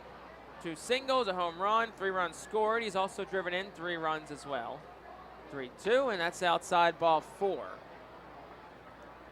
So Dominguez reaches for the 4th time tonight. 1 out, no out walk, by Andrew Baker. Andrew Schultz was solid. Yeah, I was just about to say, you start looking for some kind of positives out of games like this, and Andrew Schultz would be the positive. I mean, it's a tough situation to come into a game. It's obviously a one-sided game, and just to try to get outs. And some pitchers really struggle in those kinds of situations, and Andrew Schultz did a nice job in an inning and 2/3. First pitch to Ben Rice. He tried to check his swing, but couldn't hold up. It's 0-1. I mean, I think if you talk to most pitchers, and we certainly have had our chances to talk to a number of the guys in the pitching staff, coming into those big moments, that's what they live for, to come into a one-run game or a tie game, those kinds of situations. But to come into an 8-0 game is not always easy to do. Baker drops a slider in. It's 0-2. To Ben Rice. I mean, similar situation here for Andrew Baker. It's a low-pressure situation. You can come in, try and get a good, clean inning, and just, kind of build some confidence and get some good reps in. Still a lot you can take away from this game. The 0-2 swinging a ground ball towards first. Ortiz fields. Will take it to the bag himself, and he'll touch it. And that's out number 1. Serves basically as good as a bunt, as Jason Dominguez will advance to second, and now it's Augustin Ruiz. And that's the right play for Ortiz at that point in time on that slow roller. And again, you got a good base runner in Dominguez. So you're really not going to have any shot to try to get the lead runner, but you got to make sure you at least get an out. And Ortiz made the right decision and took care of it himself. Did I say Augustin Ruiz again? Yes, you did. Oh man, Augustin Ramirez.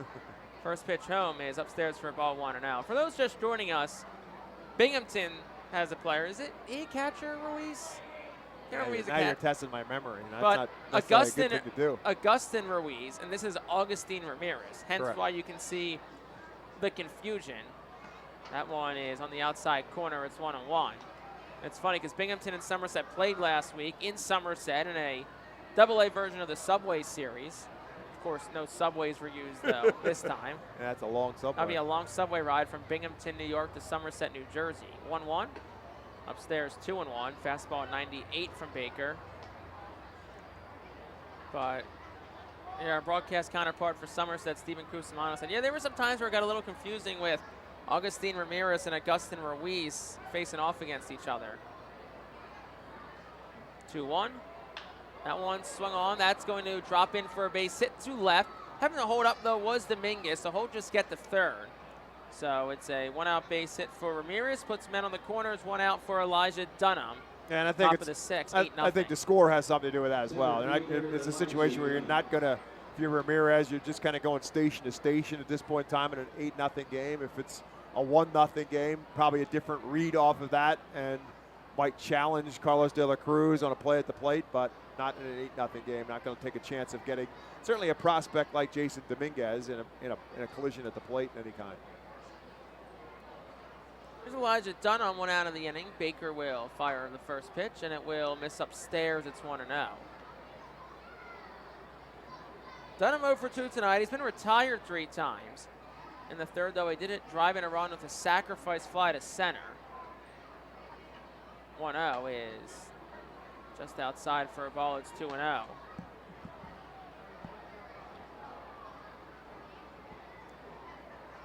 Andrew Baker, who did have 5 straight scoreless innings up until Tuesday night's game against Somerset.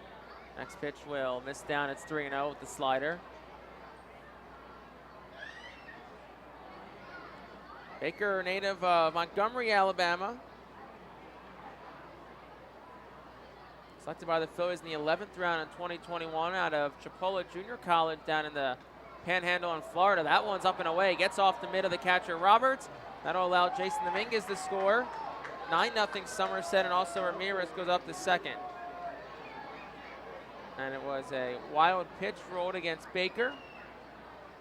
And it was also ball 4, so second walk issued by Baker, and it puts runners on first and second for Caleb Durbin, also prompting a mound visit here from Brad Bergeson. Bullpen, though, is quiet for Reading, though. Yeah, this is not going to be a situation where you're looking to take Baker out. It's a situation we're going to try to get Andrew Baker refocused on the job at hand. And Jake said it a moment ago. That's his job.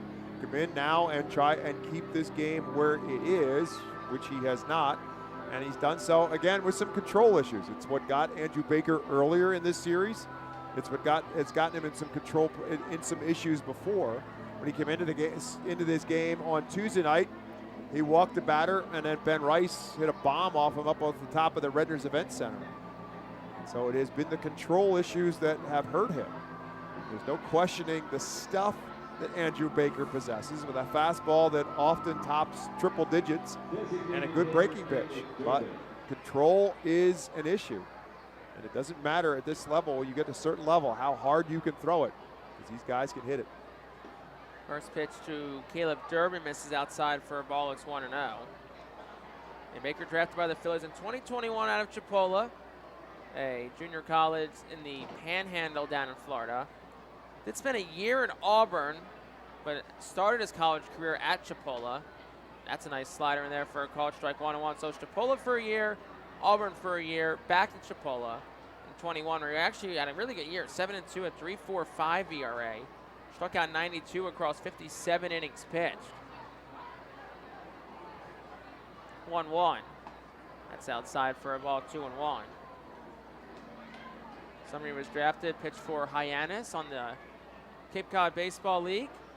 Was teammates actually with Tommy McCullum, another Reading reliever with Hyannis. McCullum also was teammates with Griff McGarry in 2019 with Hyannis. Next pitch is swung on, chopped out in front of the plate. Baker charges field, steps and throws to first, and it's high and wide, and it pulls Jalen Ortiz off the bag. So we'll see what they rule that. Was a tough play, but it'll load the bases. It's an accurate throw. He's safe. Baker made the charge, and then you can almost sense by his body language he was thinking, should I go to third with it? And clearly the catcher, Cody Roberts, is calling the play to him and telling him, go to first. And he went to first, but the throw pulled Ortiz off the bag, and that's happened on multiple occasions tonight. Looks like they are going to give him a base hit on it, however. Yeah, it will be a base hit. Jesus Bastida's up. He's 0 for 3 tonight. First pitch to him is a slider that misses low and away. It's 1 ball and no strikes. Bastidas, who we said 0 for 3. A couple of ground outs and a fly out. Looks like somebody is getting up and throwing down the outfield. Carlos Francisco getting up now. Cisco's pitched on Tuesday, so we'll look to get some work in for him. 2-0 as that one misses outside from Baker. Still one out here in the inning. Bastidas, native of Venezuela, signed with the Yankees as an international free agent back in 2015 at just 16 years old. Whole swing and miss the 2-0 offering. It's 2-1. That's been kind of the thing for Baker, is that it seems to get him back in it, is he has better control with the breaking ball than the fastball. And that breaking ball was a good one. 2-1, swing and a ground ball softly to short. Martinez fields, second for 1. Dunn's relay to first won't be in time. So it'll be a 6-4 fielder's choice. Scoring is Augustin Ramirez. Up to third goes Dunham. Durbin cut off at second, so it's men on the corners, 2 outs, and that makes it a 10-0 lead now for Somerset for Jason Rosario. It was a very slow roller, but Pedro Martinez at shortstop kind of circled around the back of that. He didn't really charge it hard, and by the time it got to it, Phil's had no chance to turn to double play because D doesn't get an RBI out of that. First pitch to Rosario is a called strike at 0-1. We're just 71.5 miles per hour off the bat, Right. so I don't know if the route you take to it really makes a difference at that point. It was just a really softly hit ground ball. 0-1. Swung on, that one's blooped to go out of play foul, left side 0-2. Reading was working on some double play situations earlier today. I was just kind of just like in awe and amazed, and I really enjoyed just watching Oliver Dunn at second on the double plays because like his hands and how fast he makes the exchange in the double play, that's certainly really impressive. Baker bounces the 0-2. Roberts, though, does block it. So counts 1 ball, 2 strikes to Rosario.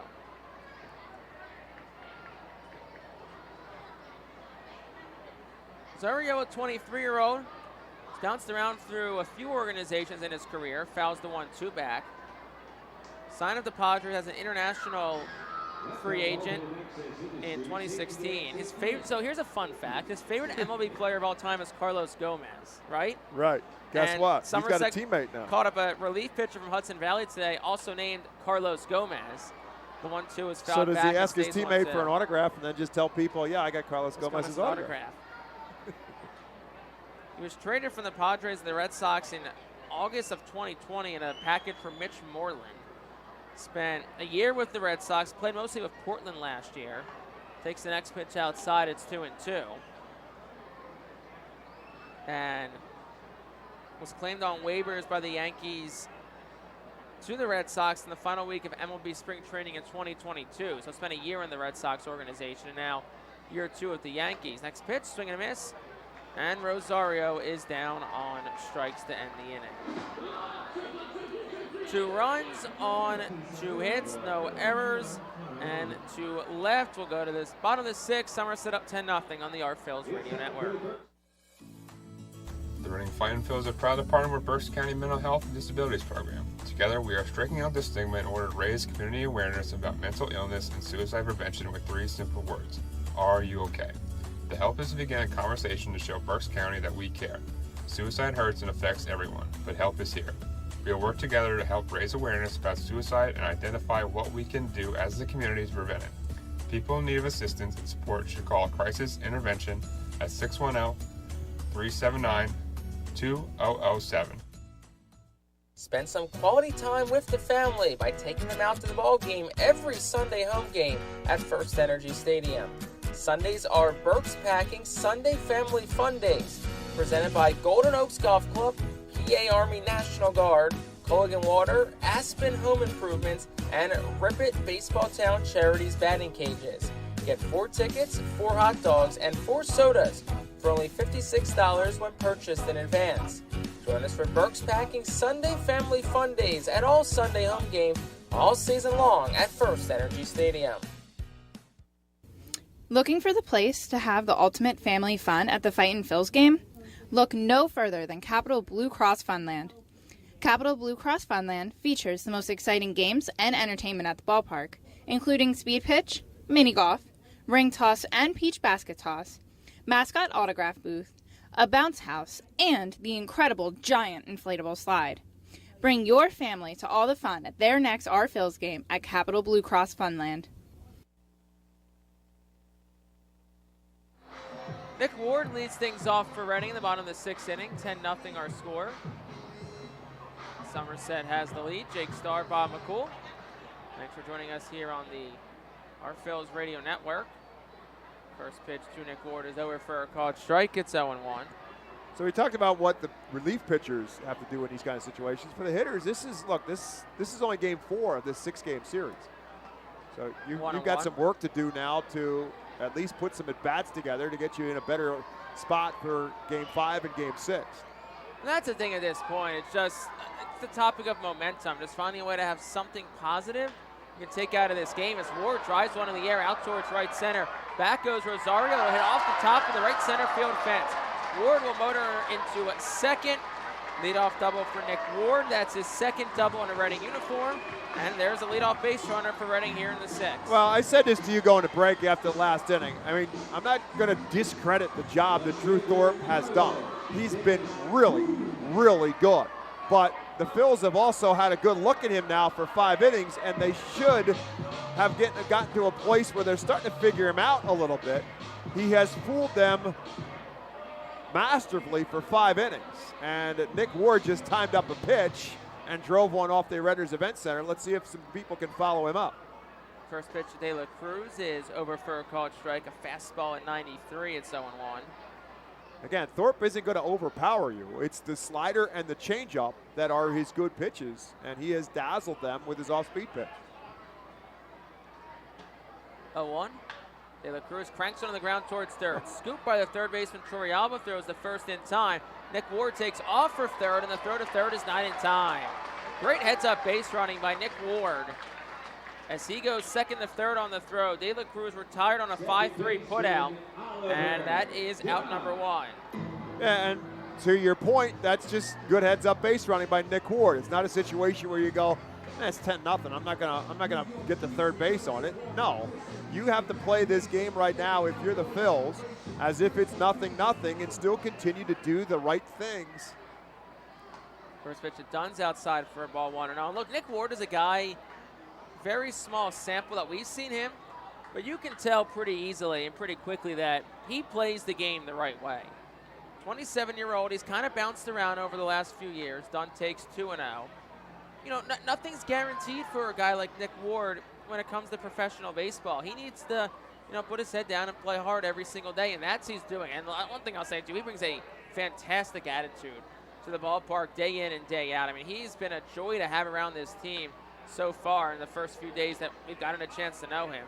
One has done swings and misses. And you say the words that we hear Al Padrique say so often, which is play the game the right way. So it's the kind of stuff that he likes to see. He says the same kinds of things about Madison Stokes. He says those kind of things that guys that play the game the right way. And Oliver Don, who's at the plate right now. 3-1 as he takes that. He said the same thing about Johan Rojas. You play the game the right way, and good things are going to happen for you, and your name's going to be in the lineup a lot. Doesn't matter if you're a 22-year-old prospect, a 28-year-old who's, been playing professionally for 7-8 years. Dunn swings and misses 3-2. If you play the game the right way, if you treat the game right, the game will treat you right. And I mean, you look at, like we said, Nick Ward, Madison Stokes, Oliver Dunn, Johan Rojas too. And there's so many other guys too. That's just to name a few. But guys who treat the game the right way, and it treats them the right way. 3-2. Dunn swings and misses. Down on strikes for the second time tonight. Strikeout number 11 as well for Drew Thorpe, and that'll bring Madison Stokes up. 2 outs for Stokes, bottom of the 6th. Nick Ward off third. Reading trails 10-0.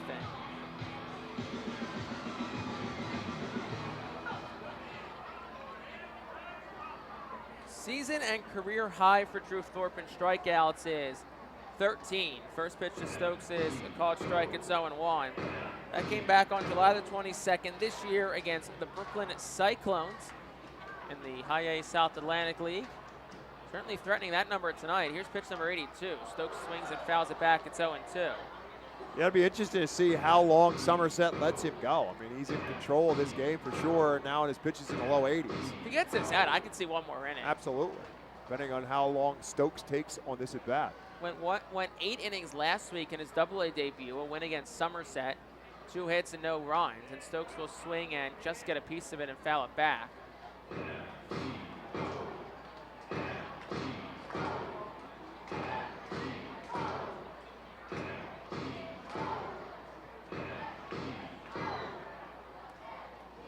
Thorpe, fastball, slider, changeup. Fastball we've seen tonight, 91 to 94 range. Will top out at 95. Next pitch is down and away for a ball 1-2.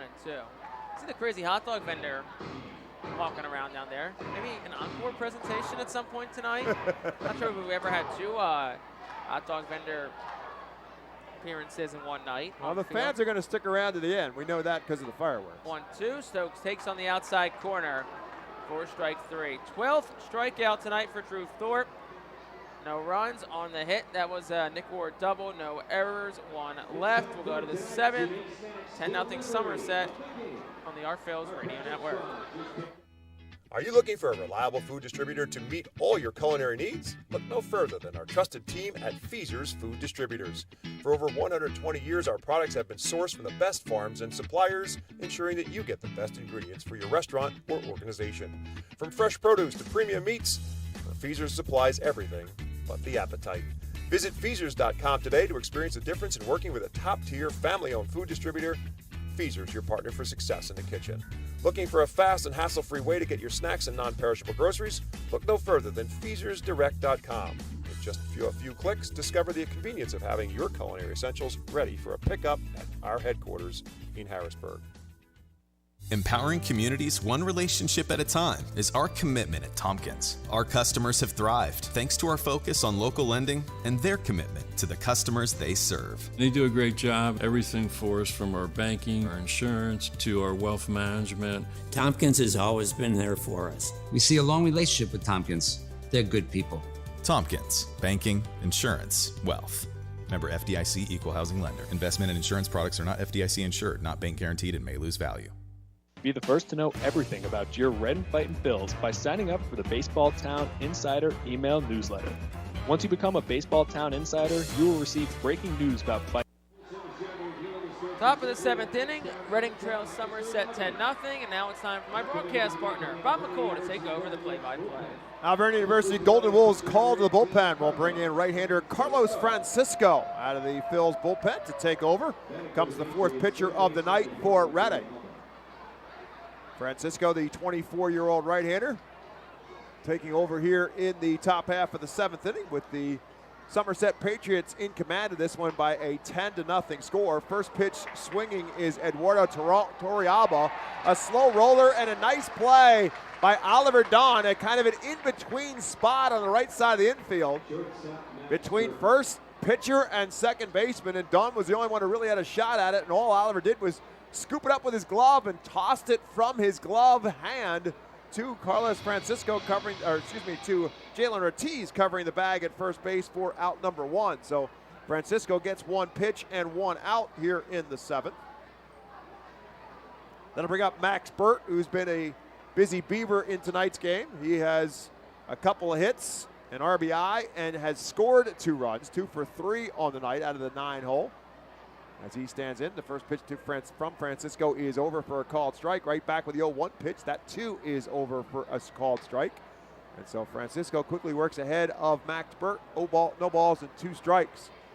Francisco began this season at Jersey Shore, promoted from High A Blue Claws on June the 29th. And added to this Fightin's bullpen that has a heavy complexion of former Blue Claws down there, along with Tommy McCullum or Ryan Kirkering, who picked up his first save in a Reading uniform last night.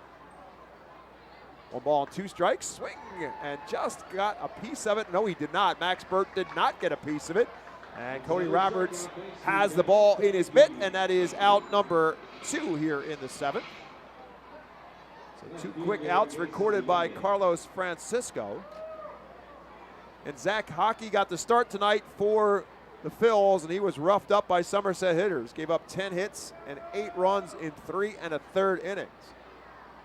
This is Jason Dominguez, who has been highly productive tonight.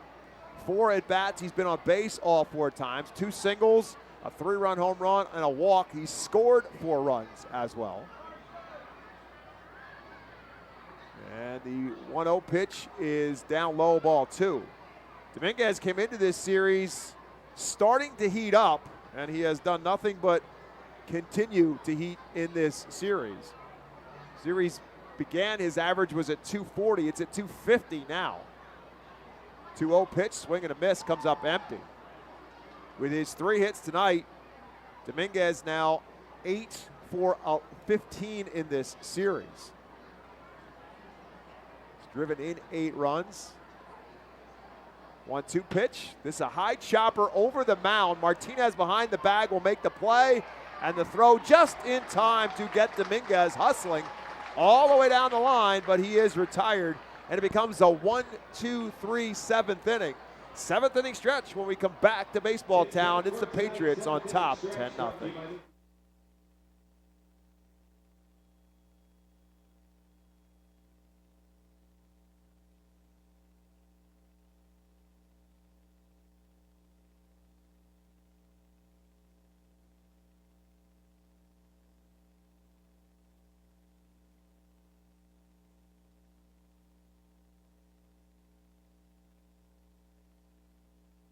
Nursing home neglect is a serious problem. If you or a loved one has suffered from bed sores obtained in a nursing home or a fall down in a nursing home resulting in a fracture, our friends at Swartz-Culleton can help. Call the attorneys at Swartz-Culleton for a free consultation. Their phone number is 1-800-JUSTICE. That's 1-800-587-8423. Once again, call 1-800-JUSTICE today. Swartz-Culleton is a proud sponsor of the Reading Fightin' Phils. International Fireworks is the official fireworks provider of the Phillies. International Fireworks shoots every fireworks show throughout the season, including 8 Mega Blast fireworks shows. International Fireworks also provides the pregame fireworks after the national anthem at each game. International Fireworks has a nearby retail store in Douglasville, Pennsylvania, where you can purchase all of your fireworks. Visit fireworksrus.com for more information about the International Fireworks retail store in Douglasville. Thanks again to International Fireworks, the official fireworks provider of the Phillies. There's a weekend. 7th inning here in Baseball Town, presented to you by Swartz-Culleton PC. If you've been injured at work, call the attorneys at Swartz-Culleton. Call 1-800-JUSTICE today. Ethan Wilson will lead it off for the Fightins, and Drew Thorpe is still out there for the Patriots in his 7th inning of work, and he has been nothing but dominant in this ballgame. Has surrendered 3 hits, struck out 12. Ethan Wilson with one of those 3 hits with a single his first time up. He's 1 for 2 on the night. 0-1 pitch to him is over for a called strike. 1 walk surrendered by Thorpe, 12 strikeouts.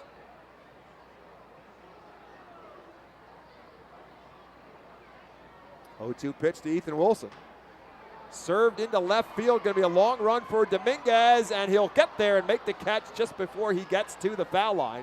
Dominguez had a long run to get there, but he closed the gap and makes the catch for out number 1. Really nice play by Jason Dominguez, and there's a reason why he's the number 2 prospect in the Yankees system. I know you talked about it a few times this week. It's going to be interesting to see kind of where he pans out. Is it left field, center field? We've seen him pretty sure flip-flop between both spots in the 4 games this week, so we'll see where he ends up. Jalen Ortiz now will bat. Ortiz 0 for 2 on the night. Jalen 0 for 10 in this series. But Dominguez is deceptively fast. He doesn't look like a guy who can run real well, but he can, because he's very strong and stocky, so you kind of get deceived into thinking that he's not that quick, but he's got good foot speed, got 37 stolen bases on the year. Pitch to Ortiz. Low for a ball. It's 2 balls and 1 strike now to Jalen Ortiz. And look, let's not let the score or anything else that we've talked about deflect from the fact that Drew Thorpe has been really good tonight, and you have to give credit where credit is due. Drew Thorpe is highly touted for a reason. He mowed his way through Binghamton's lineup last week. He's doing the same tonight. He's 1 strikeout away from matching a career high. Like, if you're the Yankees, like, the last 2 starts for Drew Thorpe, like, you're excited about. And the Yankees, as much as they struggled this year, they have some guys coming up in the system, whether it's going to be guys that are going to be in the Bronx in the next couple of years or guys they can use in future trades. But they have some guys to be excited about. 3-2 pitch. Ortiz drills one into left center field. Is it high enough to get out of here? It is. Jalen Ortiz just clears the left center field fence, and the Phils are on the board. It's 10-1. 376, 102 off the bat. It was a slider that just cut right out over the plate, and Jalen Ortiz gave it a ride, which, like you said, things you want to pull positives from. Ortiz had been struggling, was previously 0 for 10 in the series with 7 strikeouts. So to, have a swing like that, have something to kind of, pull some positive weight from, that's you can be happy about, and you can carry that over. Baron Radcliffe now will bat for the Fightins. He's 0 for 2 on the night. And first pitch to him is outside for a ball. The only question on that was whether it was high enough. It was either going to be a double off the wall or over the wall, and Ortiz does get it over the top for the home run. His 7th of the year, his 24th RBI of the season. And the 1-0 pitch to Baron Radcliffe is inside this time. It's 2-0 to Radcliffe, whose average is at 222. He's got 5 home runs and 14 RBIs on the year. 2-0 pitch. This one is fouled straight back. Thorpe comes with the fastball. Again, it is not an overpowering fastball, but his off-speed pitches are so good that it certainly makes the fastball look that much harder. 1-2 pitch. Gets the slider over for a strike. It's 2-2. Now he gets himself right back into count after falling behind 2-0. Right back through the middle, but the shortstop Burt was right there to make the play for the out. Not the first time tonight that middle infielders for Somerset has had one played, perfectly. Yeah, they've done away with the shift, but second baseman and shortstop now have taken about as much liberties as they can. They have to be on their respective side of the bag. But Burt obviously is right close to it with playing the pull hitter for Radcliffe. And so he basically only had to take a step to his left, and he was in perfect position. It was hard hit off the bat by Radcliffe. But Burt's positioning takes away the base hit. As Cody Roberts now will bat in the place of Max McDowell, who was ejected from this game. So Roberts batting for the first time against Thorpe. And he's now in a 1-1 count. First pitch was a strike. Second one was inside for a ball.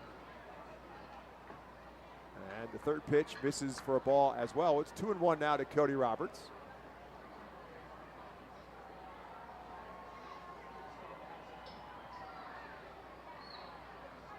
This one drilled into left center field. Turn and say goodbye. Cody Roberts clears the scoreboard in left center field. It's 10-2. I was going to say, did that go over the scoreboard? Yeah, Cody Roberts, 378, 103 on a fastball that was right up at the letters. And Cody Roberts gave it a ride and, as you said bye-bye. Well, look, it's momentum. That's what you're looking for at this point. You look down at the dugout. They're still having some fun down there. Obviously, look, yes, you've been punched in the gut tonight. You don't want to forget about that, but you also want to make sure that you're staying loose. You're not getting tight or anything. Because last thing you want to do is let this carry over until tomorrow. So, having some good moments late in the game can definitely help. And Drew Thorpe's day is done. Home run number 5 on the season for Cody Roberts will send Drew Thorpe to the showers. We'll have our Alvernia University Golden Wolves call the bullpen with the reliever when we come back on the Reading Fight Phillies Radio Network. Nursing home neglect is a serious problem. If you or a loved one has suffered from bed sores obtained in a nursing home or a fall down in a nursing home resulting in a fracture, our friends at Swartz Culleton can help. Call the attorneys at Swartz Culleton for a free consultation. Their phone number is 1-800-JUSTICE. That's 1-800-587-8423. Once again, call 1-800-JUSTICE today. Swartz Culleton is a proud sponsor of the Reading Fightin' Phils. International Fireworks is the official fireworks provider of the R-Phils. International Fireworks shoots every fireworks show throughout the season, including 8 Mega Blast fireworks shows. International Fireworks also provides the pregame fireworks after the national anthem at each game. International Fireworks has a nearby retail store in Douglasville, Pennsylvania, where you can purchase all of your fireworks. Visit fireworksorus.com for more information about the International Fireworks retail store in Douglasville. Thanks again to International Fireworks, the official fireworks provider of the R-Phils. There's a weekend in July where the baseball world revolves around a village in upstate New York. Baseball Hall of Fame induction weekend in Cooperstown is an unforgettable experience filled with family-friendly activities and priceless moments. Make your plans today for July 21st through the 24th for the induction of Fred McGriff and Scott Rowland as the class of 2023. Visit baseballhall.org today for the entire schedule. See you in Cooperstown, where the journey becomes legend. The new pitcher for the Somerset Patriots is the guy we were talking about just a little while ago. That is right-hander Carlos Gomez, just called up from Hudson Valley earlier today, and Pedro Martinez, the first batter to face him. And Gomez gets the first one over for a called strike, misses the second one outside, ball 1. 1 ball and 1 strike to Pedro Martinez, who's 0 for 2 on the night. 2 outs here in the 7th, 2 runs in for the Fightins as they've gone long ball. This one back to the middle, and Burt, again, the shortstop, perfect position. And that will do it for the Phils here in the 7th. But they do put 2 across. They do it on a couple home runs, 1 from Ortiz and 1 from Roberts. And we've got 7 complete in Baseball Town. Somerset 10, Reading 2. Nursing home neglect is a serious problem. If you or a loved one has suffered from bed sores obtained in a nursing home or a fall down in a nursing home resulting in a fracture, our friends at Swartz-Culleton can help. Call the attorneys at Swartz-Culleton for a free consultation. Their phone number is 1-800-JUSTICE. That's 1-800-587-8423. Once again, call 1-800-JUSTICE today. Swartz-Culleton is a proud sponsor of the Reading Fightin' Phils. International Fireworks is the official fireworks provider of the Phils. International Fireworks shoots every fireworks show throughout the season, including 8 Mega Blast fireworks shows. International Fireworks also provides the pregame fireworks after the national anthem at each game. International Fireworks has a nearby retail store in Douglasville, Pennsylvania, where you can purchase all of your fireworks. Visit fireworksareus.com for more information about the International Fireworks retail store in Douglasville. Thanks again to International Fireworks, the official fireworks provider of the Phils. There's a weekend in July where the baseball world revolves around a village in upstate New York. Baseball Hall of Fame induction weekend in Cooperstown is an unforgettable experience filled with family-friendly activities and priceless moments. Make your plans today for July 21st through the 24th for the induction of Fred McGriff and Scott Rowland as the class of 2023. Visit baseballhall.org today for the entire schedule. See you in Cooperstown, where the journey becomes legend. We head to the top of the 8th, and after a clean 7th inning, Carlos Francisco comes back out for the 8th for the Fightins. He'll face Ben Rice, Augustine Ramirez, and Elijah Dunham due up for the Patriots. Somerset on top 10-2. And Rice 0 for 4 on the night, and swings at the first pitch and fouls it away. Final numbers for Drew Thorpe, 6 2/3 innings, 4 hits, 2 runs, both of them earned on the 2 home runs, 1 walk, and 12 strikeouts in his second Double-A appearance. 0-1 pitch to Ben Rice is way inside for a ball. It's 1 ball and 1 strike. Rice came in swinging a very hot bat into this series since his promotion from Hudson Valley for Somerset. This one outside, on the outside corner for a called strike. And although he has made his mark in this series with a couple of home runs, he is just 3 for 17 in this series. So that's brought the batting average down a bit.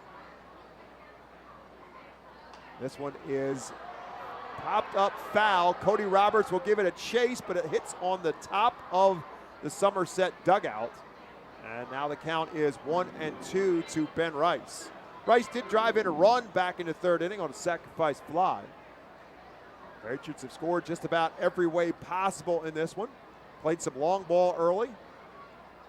Manufactured a couple of runs with some sacrifice flies in the 3rd, then went back to the long ball, the big one, the 3-run home run by Jason Dominguez to straightaway center field, 400-plus feet onto the porch on the Redners Event Center. Here's one rolled through the hole, and Ben Rice does get himself a base hit on the night, the 13th hit of the night for the Patriots. So he is a leadoff base runner here in the 8th for Augustine Ramirez.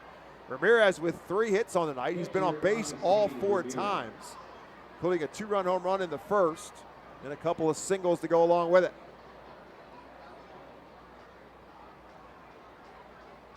So he has had his best night in a Somerset Patriot. This is his 10th game since his promotion from Hudson Valley. And the pitch to him from Francisco is outside for a ball. Ramirez actually began this season at Single-A Tampa, promoted at the end of June to Hudson Valley, and then promoted on August the 8th to Somerset.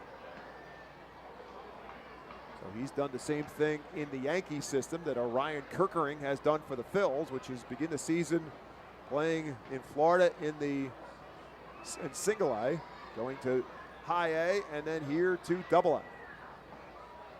2-0 pitch to him, misses again, and Francisco suddenly falls behind Augustine Ramirez, 3 balls and no strikes.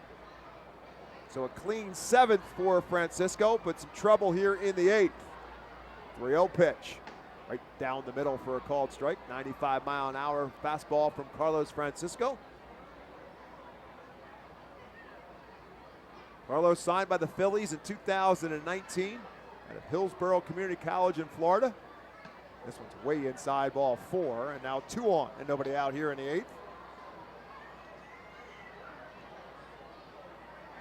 And that'll bring up the cleanup hitter, Elijah Dunham. Dunham with one of those sacrifice flies in the 3rd inning for an RBI. He's also walked in this game and 0 for 2 officially, 2 for 14 in the series. Dunham, one of the top prospects in the Yankees organization before this season began. Big swing, no contact for him here. But he began this season in Scranton, but struggled playing for the Rail Riders. In 69 games in Scranton, hit just .216, so he's brought back here to Somerset. He has produced much better here at Double-A. That one's outside. It's now 1 ball and 1 strike to Elijah Dunham. Batting average was at .270 when the series began. 7 home runs, just 16 RBIs to go with those 7 home runs. Now 17 RBIs with his sacrifice fly earlier in this game. Here's one ripped into right field. That's going to fall for a base hit. They will wave Ben Rice home for yet another run. And Augustine Ramirez will roll into third base. Base hit RBI for Dunham. It's now 11-2.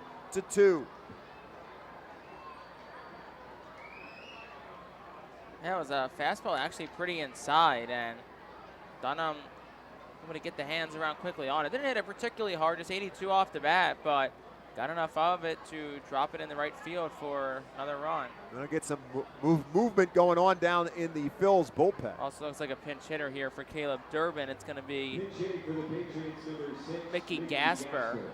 But Durbin also has not played an entire game yet this series, as he's still coming back from injury, so not much of a surprise there, regardless of the score. So Durbin had a couple hits in his 4 plate appearances, so Gasper bats for the first time tonight. With runners at the corners, still nobody out here in this 8th with a run across. And the first pitch from Francisco is inside for a ball.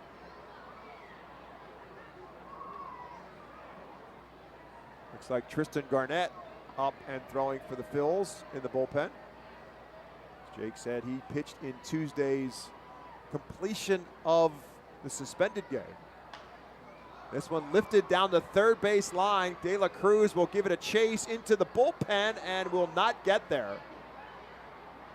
Carlos contending with some bodies scrambling to get out of the way, plus the pitcher's mound in the bullpen, and could not get there. The ball falls into foul territory.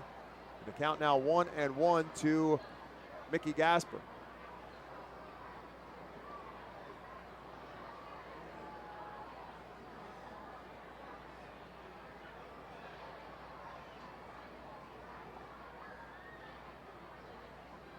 This one ripped and fouled on the first base line.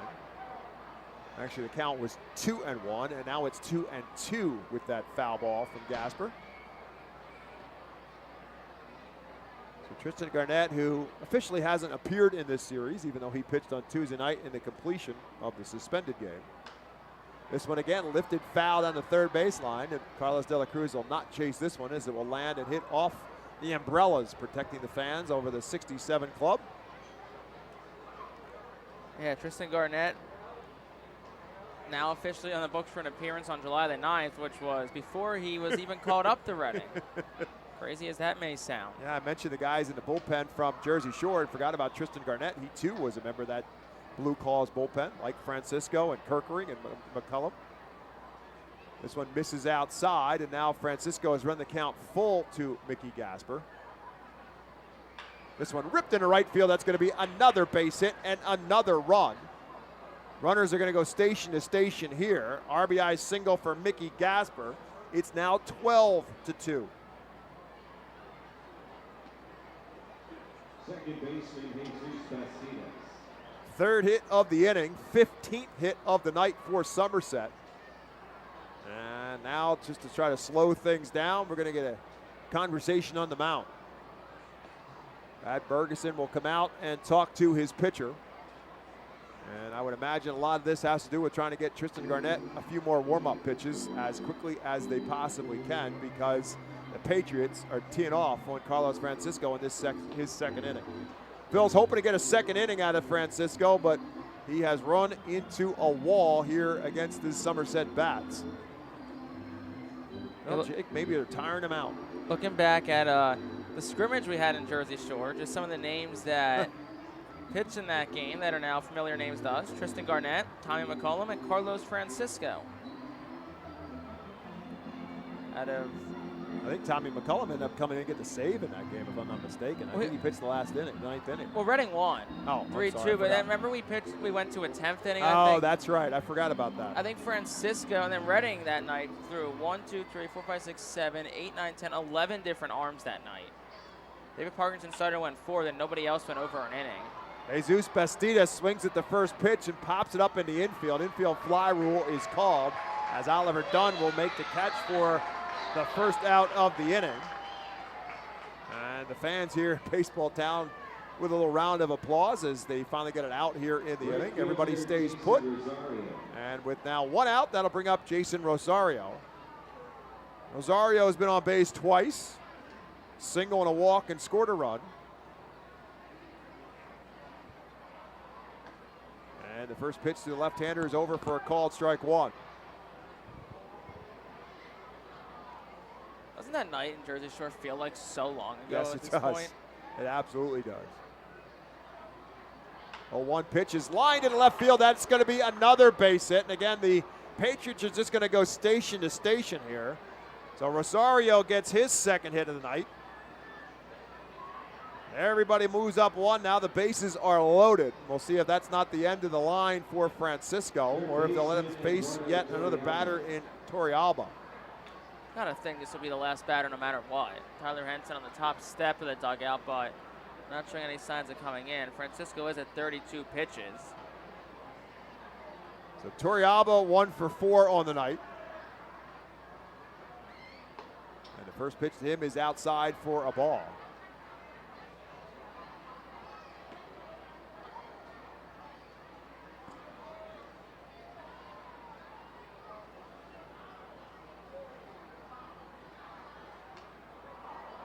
The 1-0 pitch is fouled out of play. What a fan yell. You got to catch that. It's now 1-1. Smartest play is to catch it on the bounce. Make Doesn't sure hurt. you're in position to get it on the bounce. 1 ball and 1 strike now to Torrealba. That's lined in at left field. That's going to be a base hit, and that's going to bring home a couple. Dunham scores. Durbin scores. And Rosario will score as well. A bases clearing double for Eduardo Torrealba. 3 more runs come across. It is now 15-2.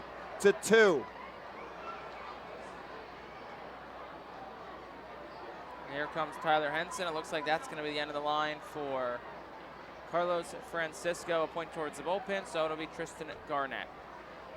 So we'll take a timeout. We'll bring it back when we come back to Baseball Town after this. Baseball fans, introducing Bally Live, the only app where minor league baseball fans can score major rewards.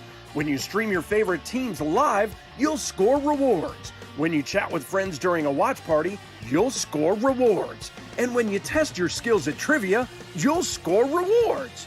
Being a fan of minor leagues has never been so rewarding. So what are you waiting for? Download Bally Live for free from the app or Play Store and start scoring rewards today. Berks Immunization Coalition works to provide leadership and education in promoting age-appropriate immunization across the lifespan for all residents of Berks County. This is a coalition comprised of local physicians, nurse practitioners, school nurses, immunization coordinators, immunization advocates, and pharmaceutical representatives working to encourage continuity of immunization through medical resources. They focus on educating both the community and the providers. For more information, please visit www.immunizeba.org and click Local Coalitions. Baseball Town Charities is a nonprofit 501c3 charitable organization founded to keep baseball alive in Reading. Youngsters can benefit from the many life lessons the game can offer. Baseball Town Charities currently supports kids and adults with mental and physical disabilities through the Baseball Dream League. Baseball Town Charities also supports inner-city baseball development through the Rip It for Life program, which provides growth both on and off the baseball field. For more information, please visit baseballtown.org. As we said, going to break, our University Golden Wolves call the bullpen is left-hander Tristan Garnett coming in for the Phils.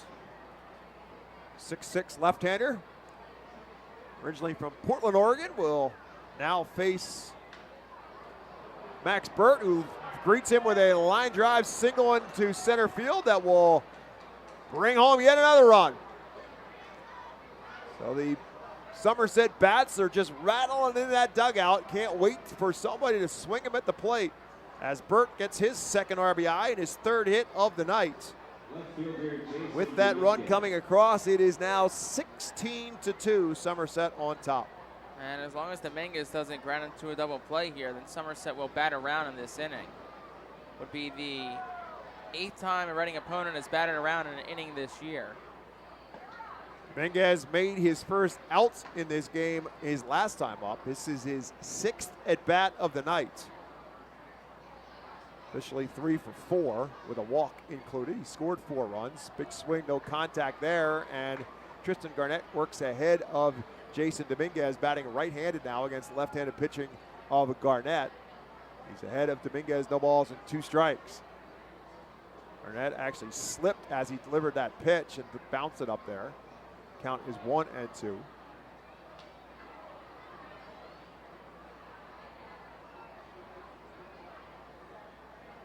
Garnett called up from Jersey Shore on August the 5th, made 34 appearances for the Blue Claws, had 6 holds and a save.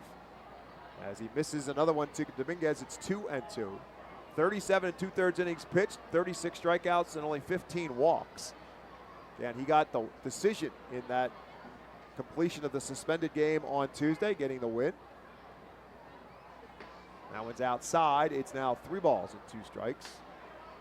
Phils end up winning that game in 10 innings by a score of 6-5.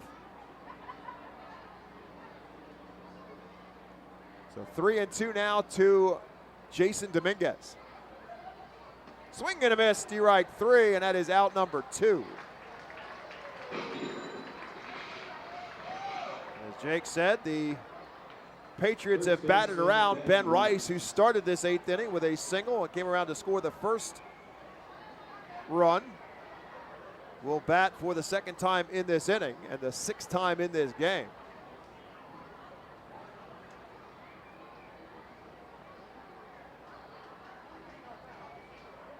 First pitch to the left-handed hitting Ben Rice from the left-handed pitching Garnett is up high for a ball.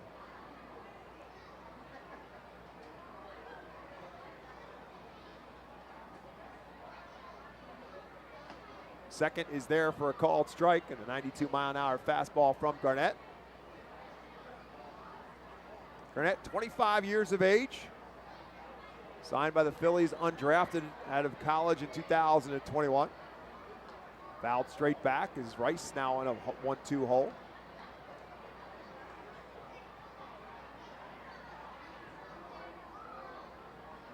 Ben Rice has certainly opened some eyes with his 2023 season in the Yankees organization. Dartmouth University product. 1 ball, 2 strike pitch. Rolled towards the right side. Jalen Ortiz will field it. He'll flip it to Garnett, and the inning finally comes to an end. 6 more runs for the Patriots. 6 more hits. They left 1 man on base. We'll head to the bottom of the 8th when we come back to Baseball Town. You heard it right, 16-2, Somerset on top. Baseball fans, introducing Bally Live, the only app where minor league baseball fans can score major rewards. When you stream your favorite teams live, you'll score rewards. When you chat with friends during a watch party, you'll score rewards. And when you test your skills at trivia, you'll score rewards. Being a fan of minor leagues has never been so rewarding. So what are you waiting for? Download Bally Live for free from the app or Play Store and start scoring rewards today. Berks Immunization Coalition works to provide leadership and education in promoting age-appropriate immunization across the lifespan for all residents of Berks County. This is a coalition comprised of local physicians, nurse practitioners, school nurses, immunization coordinators, immunization advocates, and pharmaceutical representatives working to encourage continuity of immunization through medical resources. They focus on educating both the community and the providers. For more information, please visit www.immunizeba.org and click Local Coalitions. Baseball Town Charities is a nonprofit 501c3 charitable organization founded to keep baseball alive in Reading. Youngsters can benefit from the many life lessons the game can offer. Baseball Town Charities currently supports kids and adults with mental and physical disabilities through the Baseball Dream League. Baseball Town Charities also supports inner-city baseball development through the Rip It for Life program, which provides growth both on and off the baseball field. For more information, please visit baseballtown.org. Nick Ward will lead it off for the Fightins here in the 8th inning. Ward 1 for 3 on the night with a double off the Redners Event Center his last time up. Facing Carlos Gomez, who came on to get the final out of the 7th inning. And now will pitch here in the 8th. And the first pitch to Nick Ward is over for a called strike one.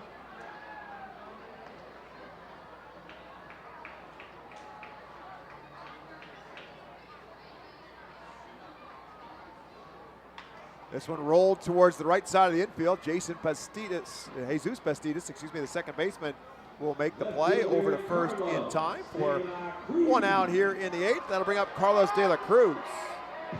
De La Cruz 0 for 2 on the night with a walk mixed in.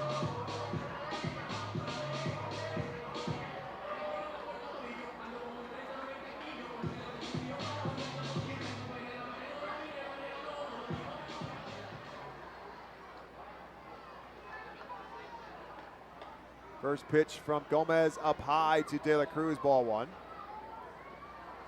Are you seeing what I'm saying? Who is that? That's Herbert Iser. Oh, that's who it is. I wonder, I'm trying to figure out, I don't remember a 27 who pitched for the Phils, and that's why. It's catcher Herbert Iser who is warming up in the Phils bullpen. Well, that would make sense. Why waste a pitcher in a 16-2 game?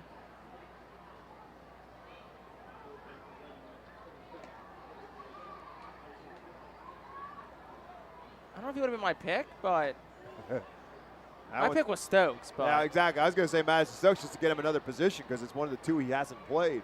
It's a called strike to Carlos De La Cruz. It's now 2-1 to De La Cruz. One out here in the 8th. Goes sidearm with that delivery, but it's inside. It's now 3-1 to De La Cruz. That's the thing, too. It gets to a point you've used right, a lot of pitchers sense of wasting a pitcher in an inning and wasting his pitches. Still have 2 more games left this series. It's a long season, too. You're in August, so you want to be mindful of how many innings your guys are throwing. That one is low ball 4. So De La Cruz walks for the second time. I'll tell you what else it tells you. It's a good thing that Arturo De Freitas is here as a 4th catcher because who else would be warming up Herbert Iser? Max McDowell was kicked out. Cody Roberts is in the game. If Herbert Iser is going to be pitching, who would be catching it in the bullpen? Himself. Just, thought I'd throw that out there as a little known fact as Oliver Dunn will bat. Dunn finally cooled off by the Somerset Patriot bats so far tonight. 0 for 3 with a couple of strikeouts, and that was mostly due to the impressive performance tonight from Drew Thorpe. He struck out 12 batters in his 6 2/3 innings. 2-0 now to Oliver Dunn. For what it's worth, Iser's made 1 appearance as a pitcher in his career. Came last year with Jersey Shore. We'll find the exact game here in a minute. 2 balls and no strikes. That one's over for a called strike. Ironic enough, it came against Hudson Valley, which is the Yankees affiliate. Probably a similar scenario as to what we were looking at tonight. Well, let's take a look. So Dunn now in a 2 balls and 1 strike count. Jersey Shore lost 15-1 that night to Hudson Valley. 16-2, 15-1. Renegades put up a 10 spot. Some of the names here: Siegler, Pereira, handful of guys, Polensky, Torrealba, that are on this team now. Herbert Iser pitched a shutout inning, 1-2-3 frame. There you go. So he's got a career ERA of 0. See if he can continue that string as Oliver Dunn now finds himself in a full count. 3 balls and 2 strikes. Carlos De La Cruz, the runner at first. Swing and a miss, strike 3, and Dunn is retired for the 4th time tonight, 3rd time by way of strikeout. 2 outs now here in the 8th. First strikeout for Carlos Gomez at the Double-A level. And that'll bring up Madison Stokes. Madison having a night he'd prefer to forget at the bat. He's made a couple nice plays in center field, but he's 0 for 3 with 3 strikeouts in this one. First pitch to him from Gomez is way inside.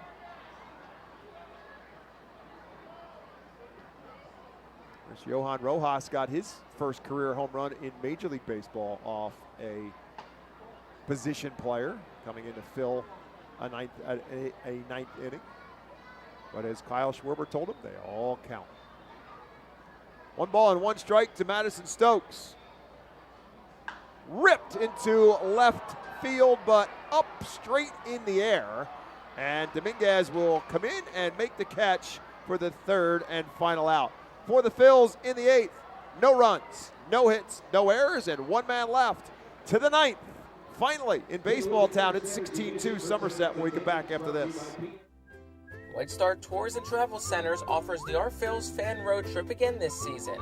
It's your chance to hit the road with other Our Phils fans, see an Our Phils road game, meet with an Our Phils player, and also see an Iron Pigs and Phillies road game. The White Star Our Phils road trip visits Altoona, Toledo, and Cleveland from Thursday, July 20th until Sunday, July 23rd. See the Our Phils in Altoona Thursday, meet with an Our Phils player or coach, then head to Toledo Friday and Cleveland Saturday to see many former Fightins in action. The trip heads back to Reading on Sunday. Visit the customer service booth for more info on the White Star Our Phils fan road trip to Altoona, Toledo, and Cleveland. Space is very limited, so sign up today. You can add a delicious all-you-can-eat buffet to any Reading Fightin' Phils game ticket for only $21. This selection includes barbecue chicken sandwiches, cheeseburgers, hamburgers, hot dogs, corn, pasta salad, baked beans, potato salad, chips, cookies, and so much more. Drinks feature all Pepsi products. Call the Fightins at 610-370-BALL. Order online at ourphils.com or visit the Customers Bank ticket office at FirstEnergy Stadium.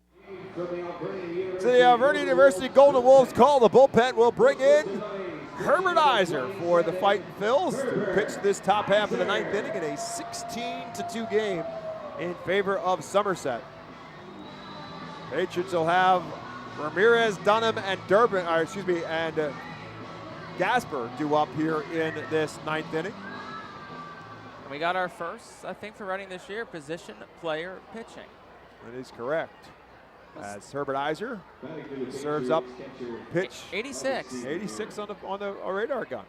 First pitch is a bit low for a ball. Back with his second that is also low for a ball. I don't know, speed pitch, 175 there. Yeah, I was watching him throwing a bullpen. It looked like he was throwing a lot of junk, which not surprising for a position player. 2-0 pitch. It's outside for a ball. It's ball 3. See, it's not the first time in his career Herbert Iser was pitched in a game. He threw 1 inning on June 9th, 2022 at Hudson Valley with Jersey Shore. Got a strike over there. It was a 15-0 loss for the Blue Claws, but he threw a 1-2-3 9th inning. 3-1 pitch. It's up high, ball 4. So Ramirez is a base runner. He has been on base all 6 times tonight, has Augustine Ramirez. I'll bring up Elijah Dunham. Dunham's been on base twice. Has a couple RBIs in the game as well.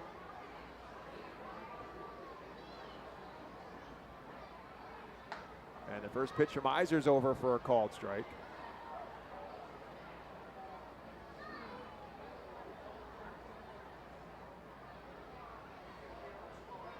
That one's way up high, ball 1. 1 ball and 1 strike to Elijah Dunham.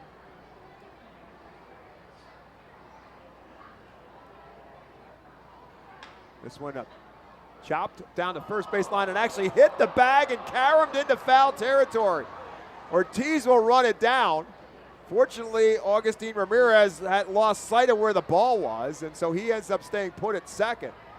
But when things are going your way, things are going your way. As Dunham hit a chopper down the line and actually hit the bag and kicked all the way into foul territory. That's going to be a base hit. Yeah, it's one of those things. Like you said, when it's your night, it's your night. And Somerset getting all the hops tonight. That is hit number 19 now on the night. And it'll bring up Mickey Gasper, who got a hit in his only plate appearance his last time up. Came around to score a run, also drove in a run. Guy in the on-deck circle, Jesus Bastidas, is the only Patriot who does not have a hit tonight. And it's now 2 balls and no strikes to Gasper. This one lifted straight up down the first baseline. Ortiz in foul territory will drift back and make the catch. Nice catch by Jalen Ortiz. And that's out number 1 here in the ninth. Not the easiest play for a first baseman, but again, Ortiz came here to Reading to learn to play first base because he was an outfielder, so it's a little bit more natural for him to make that play, have to run straight back and drift back into foul territory. Backpedaling makes the catch for out number 1. That will bring up Bastidas, who did drive in a run earlier in this game on a fielder's choice, but officially 0 for 5 on the night. That's got to feel rough when your team's got 19 hits and you got an 0 for going. Is he the only Patriot without a hit tonight? He's the only one without a hit. Now 2-0 to him as Iser misses up high.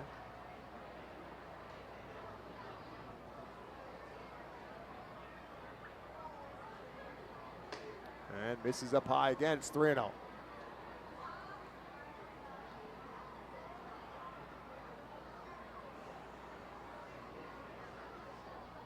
Misses way up high as Iser kind of trying to aim that one a little bit. Walks his second batter of the inning. Now the bases are loaded. And it will bring up Jason Rosario, who's been on base 3 times tonight. A couple of singles and a walk. He scored a couple of runs. Bases loaded, 1 out.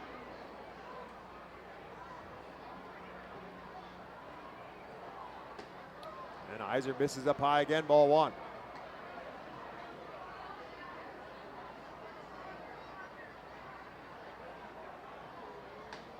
That one's there for a strike. Nice spot, too. Got the inside corner. 84.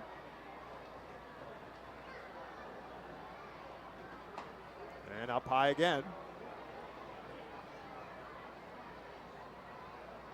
Hardy Souls here in Baseball Town, sticking this one out to the end because there's a fireworks show to finish this night off. Another one tomorrow night following Harley Night here at the ballpark. And again, all adults receive an R-Phil's Harley Night game cap. As Iser misses up high again and walks in a run. That will make it 17-2.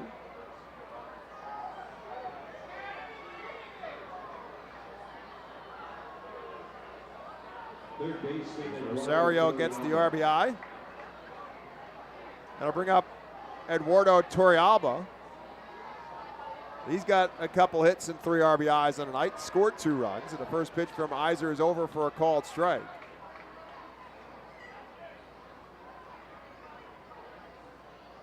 This one drilled into left center field. De La Cruz goes back, looks up, and says goodbye. A grand slam home run for Eduardo Torrealba. That will make it 21-2.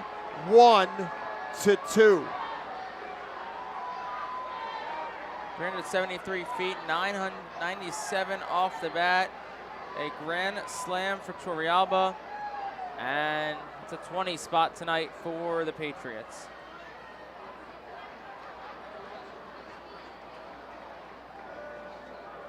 So Torrealba, who had 9 RBIs when this game began, has 7 of them tonight. And that'll bring up Max Burt. Burt's got 3 hits on the night as he stands in. Iser continues to miss up high.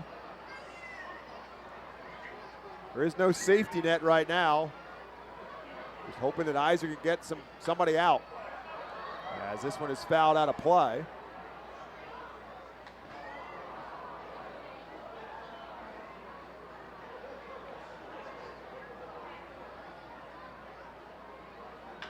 This one drilled into left field, and that's going to find the seats as well as Max Burt drives one on the deck in the left field. It's now 22-2, the 11th home run of the year for Max Burt. That one's pulled down the line at 346, 97 off the bat.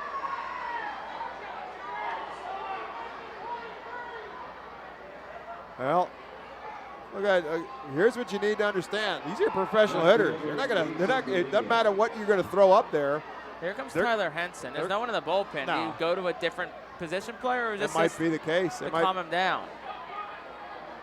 I don't know where else you could go unless you're gonna put Iser somewhere else on the field.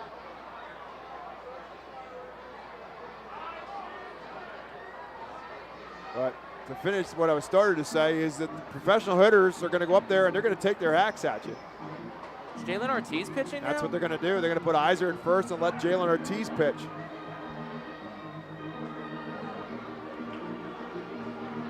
So Jalen Ortiz now will come on to pitch. I don't know if they'll consider this an injury and allow him as many warm-ups as he needs. Well, Iser's staying in the game, so. Well, that's true. So that'll be a straight switch. And Jalen Ortiz basically took like 3 warm-up tosses and said, I'm good. So Jalen Ortiz now will bat against Jason Dominguez with the bases empty. First pitch lined into center field. That'll be a base hit. The parade continues for the Patriots. They're going to jack up their stats when this one is over with. That's the 4th hit of the night for Jason Dominguez. Now Ben Rice will bat. It's the first time in Jalen Ortiz's professional career that he's pitching in a game. Big swing by Ben Rice, no contact. And in all seriousness, give him credit for saying, I'll take the ball. I mean, It might have been the conversation. It was, who wants it? Right. And this one's going to be lined into center field, falling fast. That too is going to be a base hit off the bat of Ben Rice. Trouble with it out there in the outfield between Stokes and Wilson. That allows both base runners to move up to second and third. Somerset's batted around again. So they add an error into that as well, I would assume, to move the runners to second and third. Pitcher, Augustine Ramirez.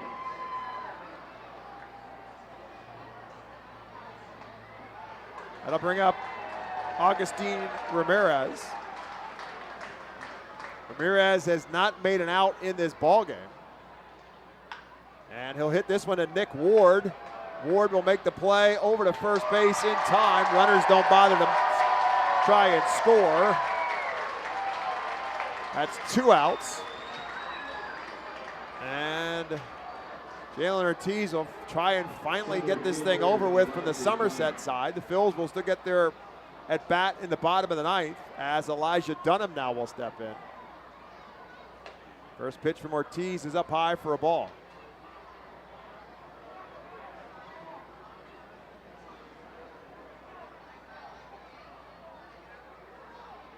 Second one, this is low for a ball. He's completely in the strike zone. And why you'd have a tight strike zone at this point in time, I have no idea, but it's 2-0. This one is lifted into shallow center field. Madison Stokes will drift over and he'll make the catch. And Somerset is finally out of outs. 22 runs, 23 hits on the board. Phils will need a lot in the bottom of the 9th when we come back on the Reading Fightin Phils Radio Network. Unlike any other area in FirstEnergy Stadium, the Savage 61 Dugout Suite puts you in the closest seat to the action on the field.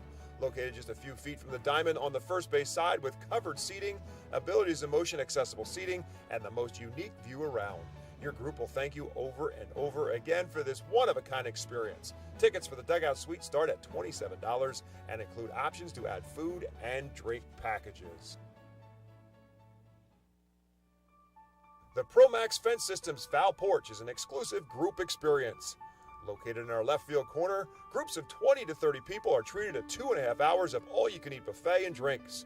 In a festive atmosphere with a bird's-eye view of the visiting bullpen, regular season tickets are $34 for groups of 20 or more.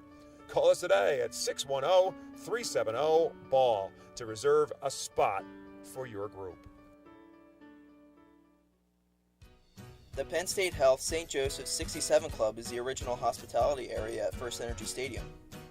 Conveniently located along the third base side, the 67 Club gives you a front row seat to all the action at the hot corner.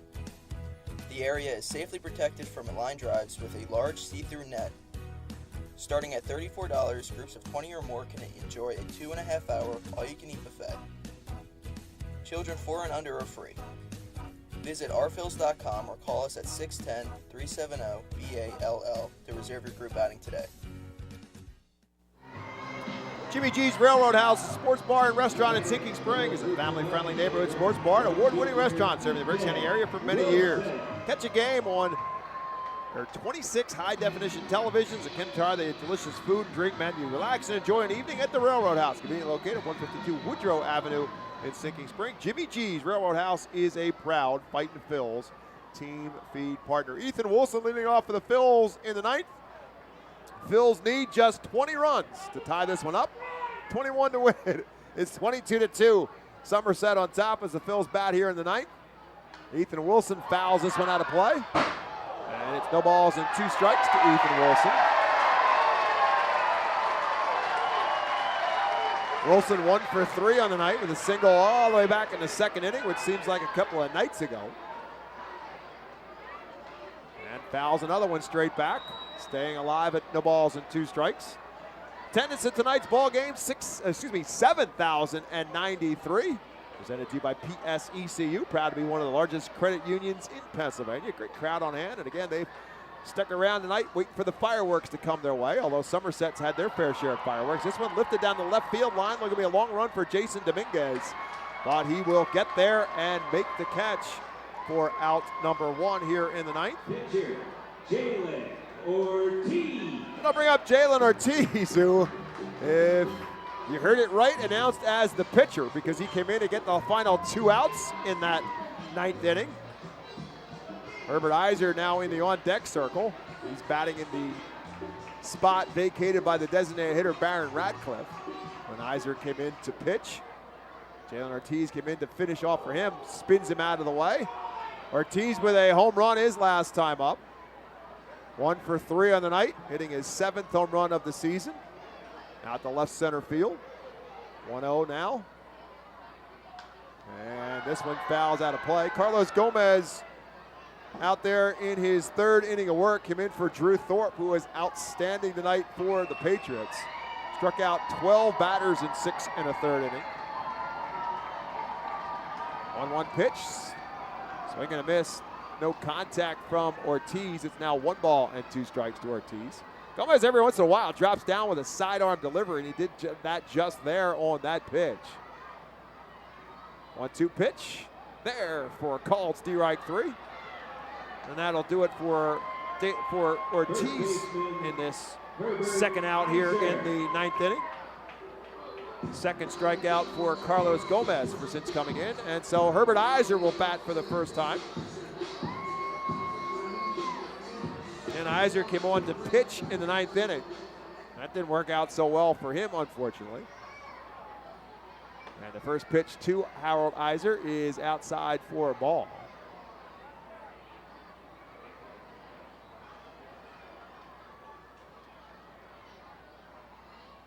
Second one, this is outside as well. It's 2-0. Lone bright spot in this one for the Phils was the 2 home runs by Jalen Ortiz and Cody Roberts back in the 7th inning. Roberts in the on-deck circle for the Phils if Iser can reach, and Harold Iser drives one into right field. Back goes Rosario, and that one is out of here. Harold Iser with the solo home run. Who said pitchers can't hit? Harold Iser drives one out to right field for the solo home run, giving the fans something else to cheer for here in Baseball Town.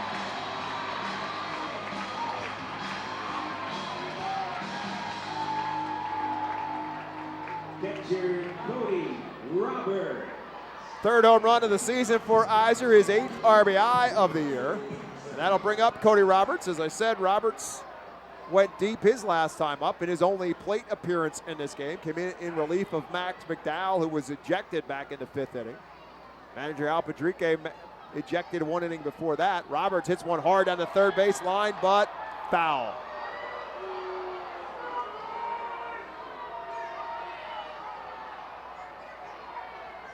So Roberts will come back. Cody was at almost all the way to first base before that one was ruled foul. So it's 1 ball and 1 strike now to Cody Roberts with 2 outs here in the 9th.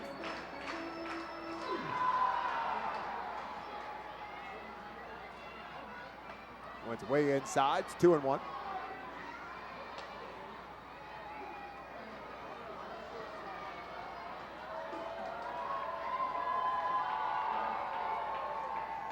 Big swing, no contact. 2 balls and 2 strikes. Rough one tonight in Washington. Philadelphia Phillies dropping 1 to the Nationals by a final score of 8-7. Michael Lorenzen following up his no-hitter performance. Not so much tonight. Knocked out in a 6-run 4th inning. Cody Roberts takes one outside. The count is now 3 balls and 2 strikes. So the Phils drop 1 to the Nationals, 3-2. Phils and the Nationals will be playing in Williamsport on Sunday as part of the Little League World Series. This one rolled down the third base line and again foul. So Roberts again will come back to home plate. Count 3 balls and 2 strikes. Again, the Phils and the Nationals are playing Sunday night after the Little League World Series in Williamsport. It's actually a Nationals home game. 3 balls and 2 strikes to Cody Roberts.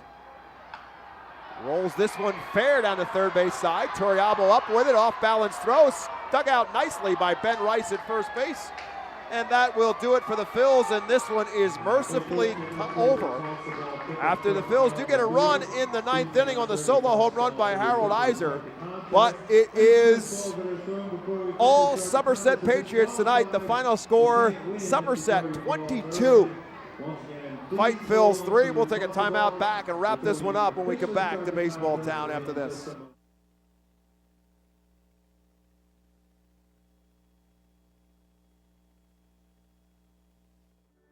Sino Auto Group Deck is a great spot for all fans of a summer picnic and great tailgate atmosphere. During your picnic, you may even catch a souvenir, as the area is situated directly in home run territory, behind the left field wall. Regular season tickets are just $32 per person for groups of 20 or more, and children 4 and under are free. Visit rfields.com/groups or call 610-370-BALL to reserve your group outing today.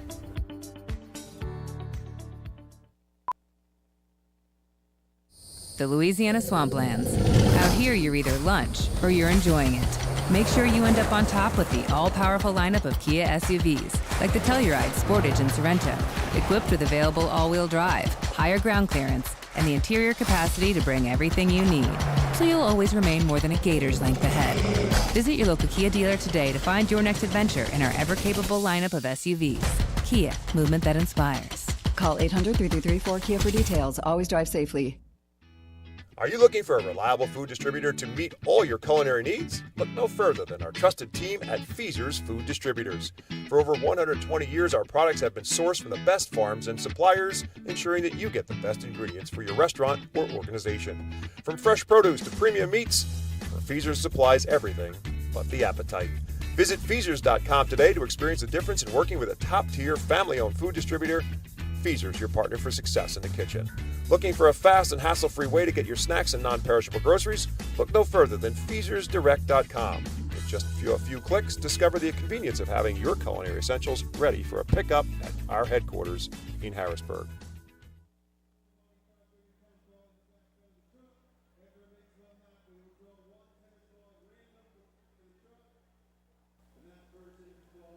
Welcome back to our post-game show where the Somerset Patriots put a whooping on the hometown Reading Fightin' Phils tonight, and it started fast for the Patriots. I won't go through all the scoring because be here till tomorrow night. First pitch is 6:45 tomorrow night for Game 5 in this series, but needless to say, Somerset came out swinging, and they came out efficiently doing so. Jason Dominguez led it off with a base hit. 2 batters later, Augustine Ramirez put Somerset on the board for the first time with a 2-run home run.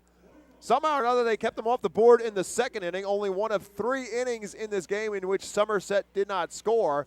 The Patriots put 2 more across in the third, a couple of sacrifice flies, one from Ben Rice and another from Elijah Dunham to make it a 4-0 game. It started to get out of hand in the 4th inning, and Jason Dominguez put the icing on the cake in this one with a 3-run bomb, and he hit one straight away to center field onto the porch on the Redners Event Center, just over the triangle in straightaway center field, a 400-foot blast for Dominguez. And with that 3-run home run, that made it an 8-0 game in favor of the Patriots, and they were only getting started, believe it or not. Manager Al Padrique was tossed in the middle of that inning, and he might have been the smartest guy in the ballpark because he got out of here early with this one. As the Patriots continue to pile it on, they put 2 more across in the 6th inning, and that made it a 10-0 game. The Fightins finally got on the board in the 7th. A solo home run from Jalen Ortiz and then a solo home run from Cody Roberts made it a 10-2 game, but Somerset just kept piling it on. They put up 6 more runs on 6 hits in the 8th inning and put up 6 more runs and 5 hits in the 9th inning as the Phils went to catcher Harold Iser as the pitcher in the 9th inning, and he had some control issues and some hitter issues and some contact issues as Somerset started to tee off on him, including a grand slam from Eduardo Torrealba. Torrealba ends up with 7 RBIs on the night, and Harold Iser got a little bit of redemption, if you will, by hitting a solo home run of his own in the 9th inning. So the Phils end up with 3 runs in this game, all on solo home runs, 1 from Ortiz, 1 from Roberts, and 1 from Iser. But in the end, here are the numbers that make it a gut punch. For Somerset, 22 runs on 23 hits. They did not commit an error, and somehow or another they still left 8 men on base. For Reading, 3 runs on 6 hits. They committed 1 error, and they left 5 men on base. Drew Thorpe takes the win. He was outstanding tonight for Somerset, one of the prizes in the Yankee farm system, just in his first season of professional baseball and already on his 2nd level, and he's made 2 appearances for Somerset. He's been outstanding in both of them. Tonight, 6 2/3 innings, 4 hits, gave up the 2 runs, those 2 solo home runs, a walk, and 12 strikeouts. So he is now 2-0 in Double-A and has 21 strikeouts in those 2 starts and has walked just 1. So a very promising pitcher. And again, mentioned this a couple times during the game, he's not a guy who's going to blow you away with his fastball. In the day and age of baseball today, everybody thinks you got to throw 98. Here's a guy who throws 90, 92, but he's got a great changeup and a really good slider. He just keeps people off balance, and if you can do that and effectively mix a low 90s fastball in there with some off-speed pitches, well, that fastball looks a lot harder than 90-plus mile an hour, and he made the Phils look bad through most of his time on the mound. Carlos Gomez comes in and gets the last 2 1/3 innings pitched for Somerset, and will not factor in on any. Obviously, there is no save in this game. So Drew Thorpe gets the win. He's 2-0. Another rough night tonight for Zach Hockey. He falls to 0-4. He lasted just 3 1/3 innings. You have 10 hits and 8 runs. So the Fightin' Phils drop 1 to Somerset. They'll have to win tomorrow night and Saturday to try to get at least a split of this series. Tomorrow night, 6:45 is first pitch. The Tompkins Plaza will open up at 4:45. Don't forget, tomorrow night is Harley night here at the ballpark. It's always a big night here in Reading, and all adults receive an R. Phil's Harley night game night cap. Sunday, the series will finish up with a 5:15 first pitch for the Phils and the Patriots, and all kids receive a Bryson Stott bobblehead. Tickets do remain for the remainder of this series and the remainder of all R. Phil's games on this home schedule. You can call 610-370-BALL or order online at rphils.com. Time of this one was 2 hours and 50 minutes, played in front of 7,093 here in Baseball Town. The fireworks show has begun. There'll be more fireworks tomorrow night, so come on out and see. It's got to be a better night than it was tonight. Hopefully we tired out the Somerset Patriots as they win a laugher tonight. Somerset goes to 24-19. The Phils fall to 20-23. Right back at it tomorrow night. The Patriots win it tonight by a final score of 22-3. For my colleague in the booth, Jake Starr, my name is Bob McCool. As always, thank you for listening to Reading Fight Phils Baseball. Hope you'll do the same right back here tomorrow night on the Fightin' Phils Radio Network. Better yet, we'd love to see you at the ballpark. Have a great night, everyone, and thanks for listening.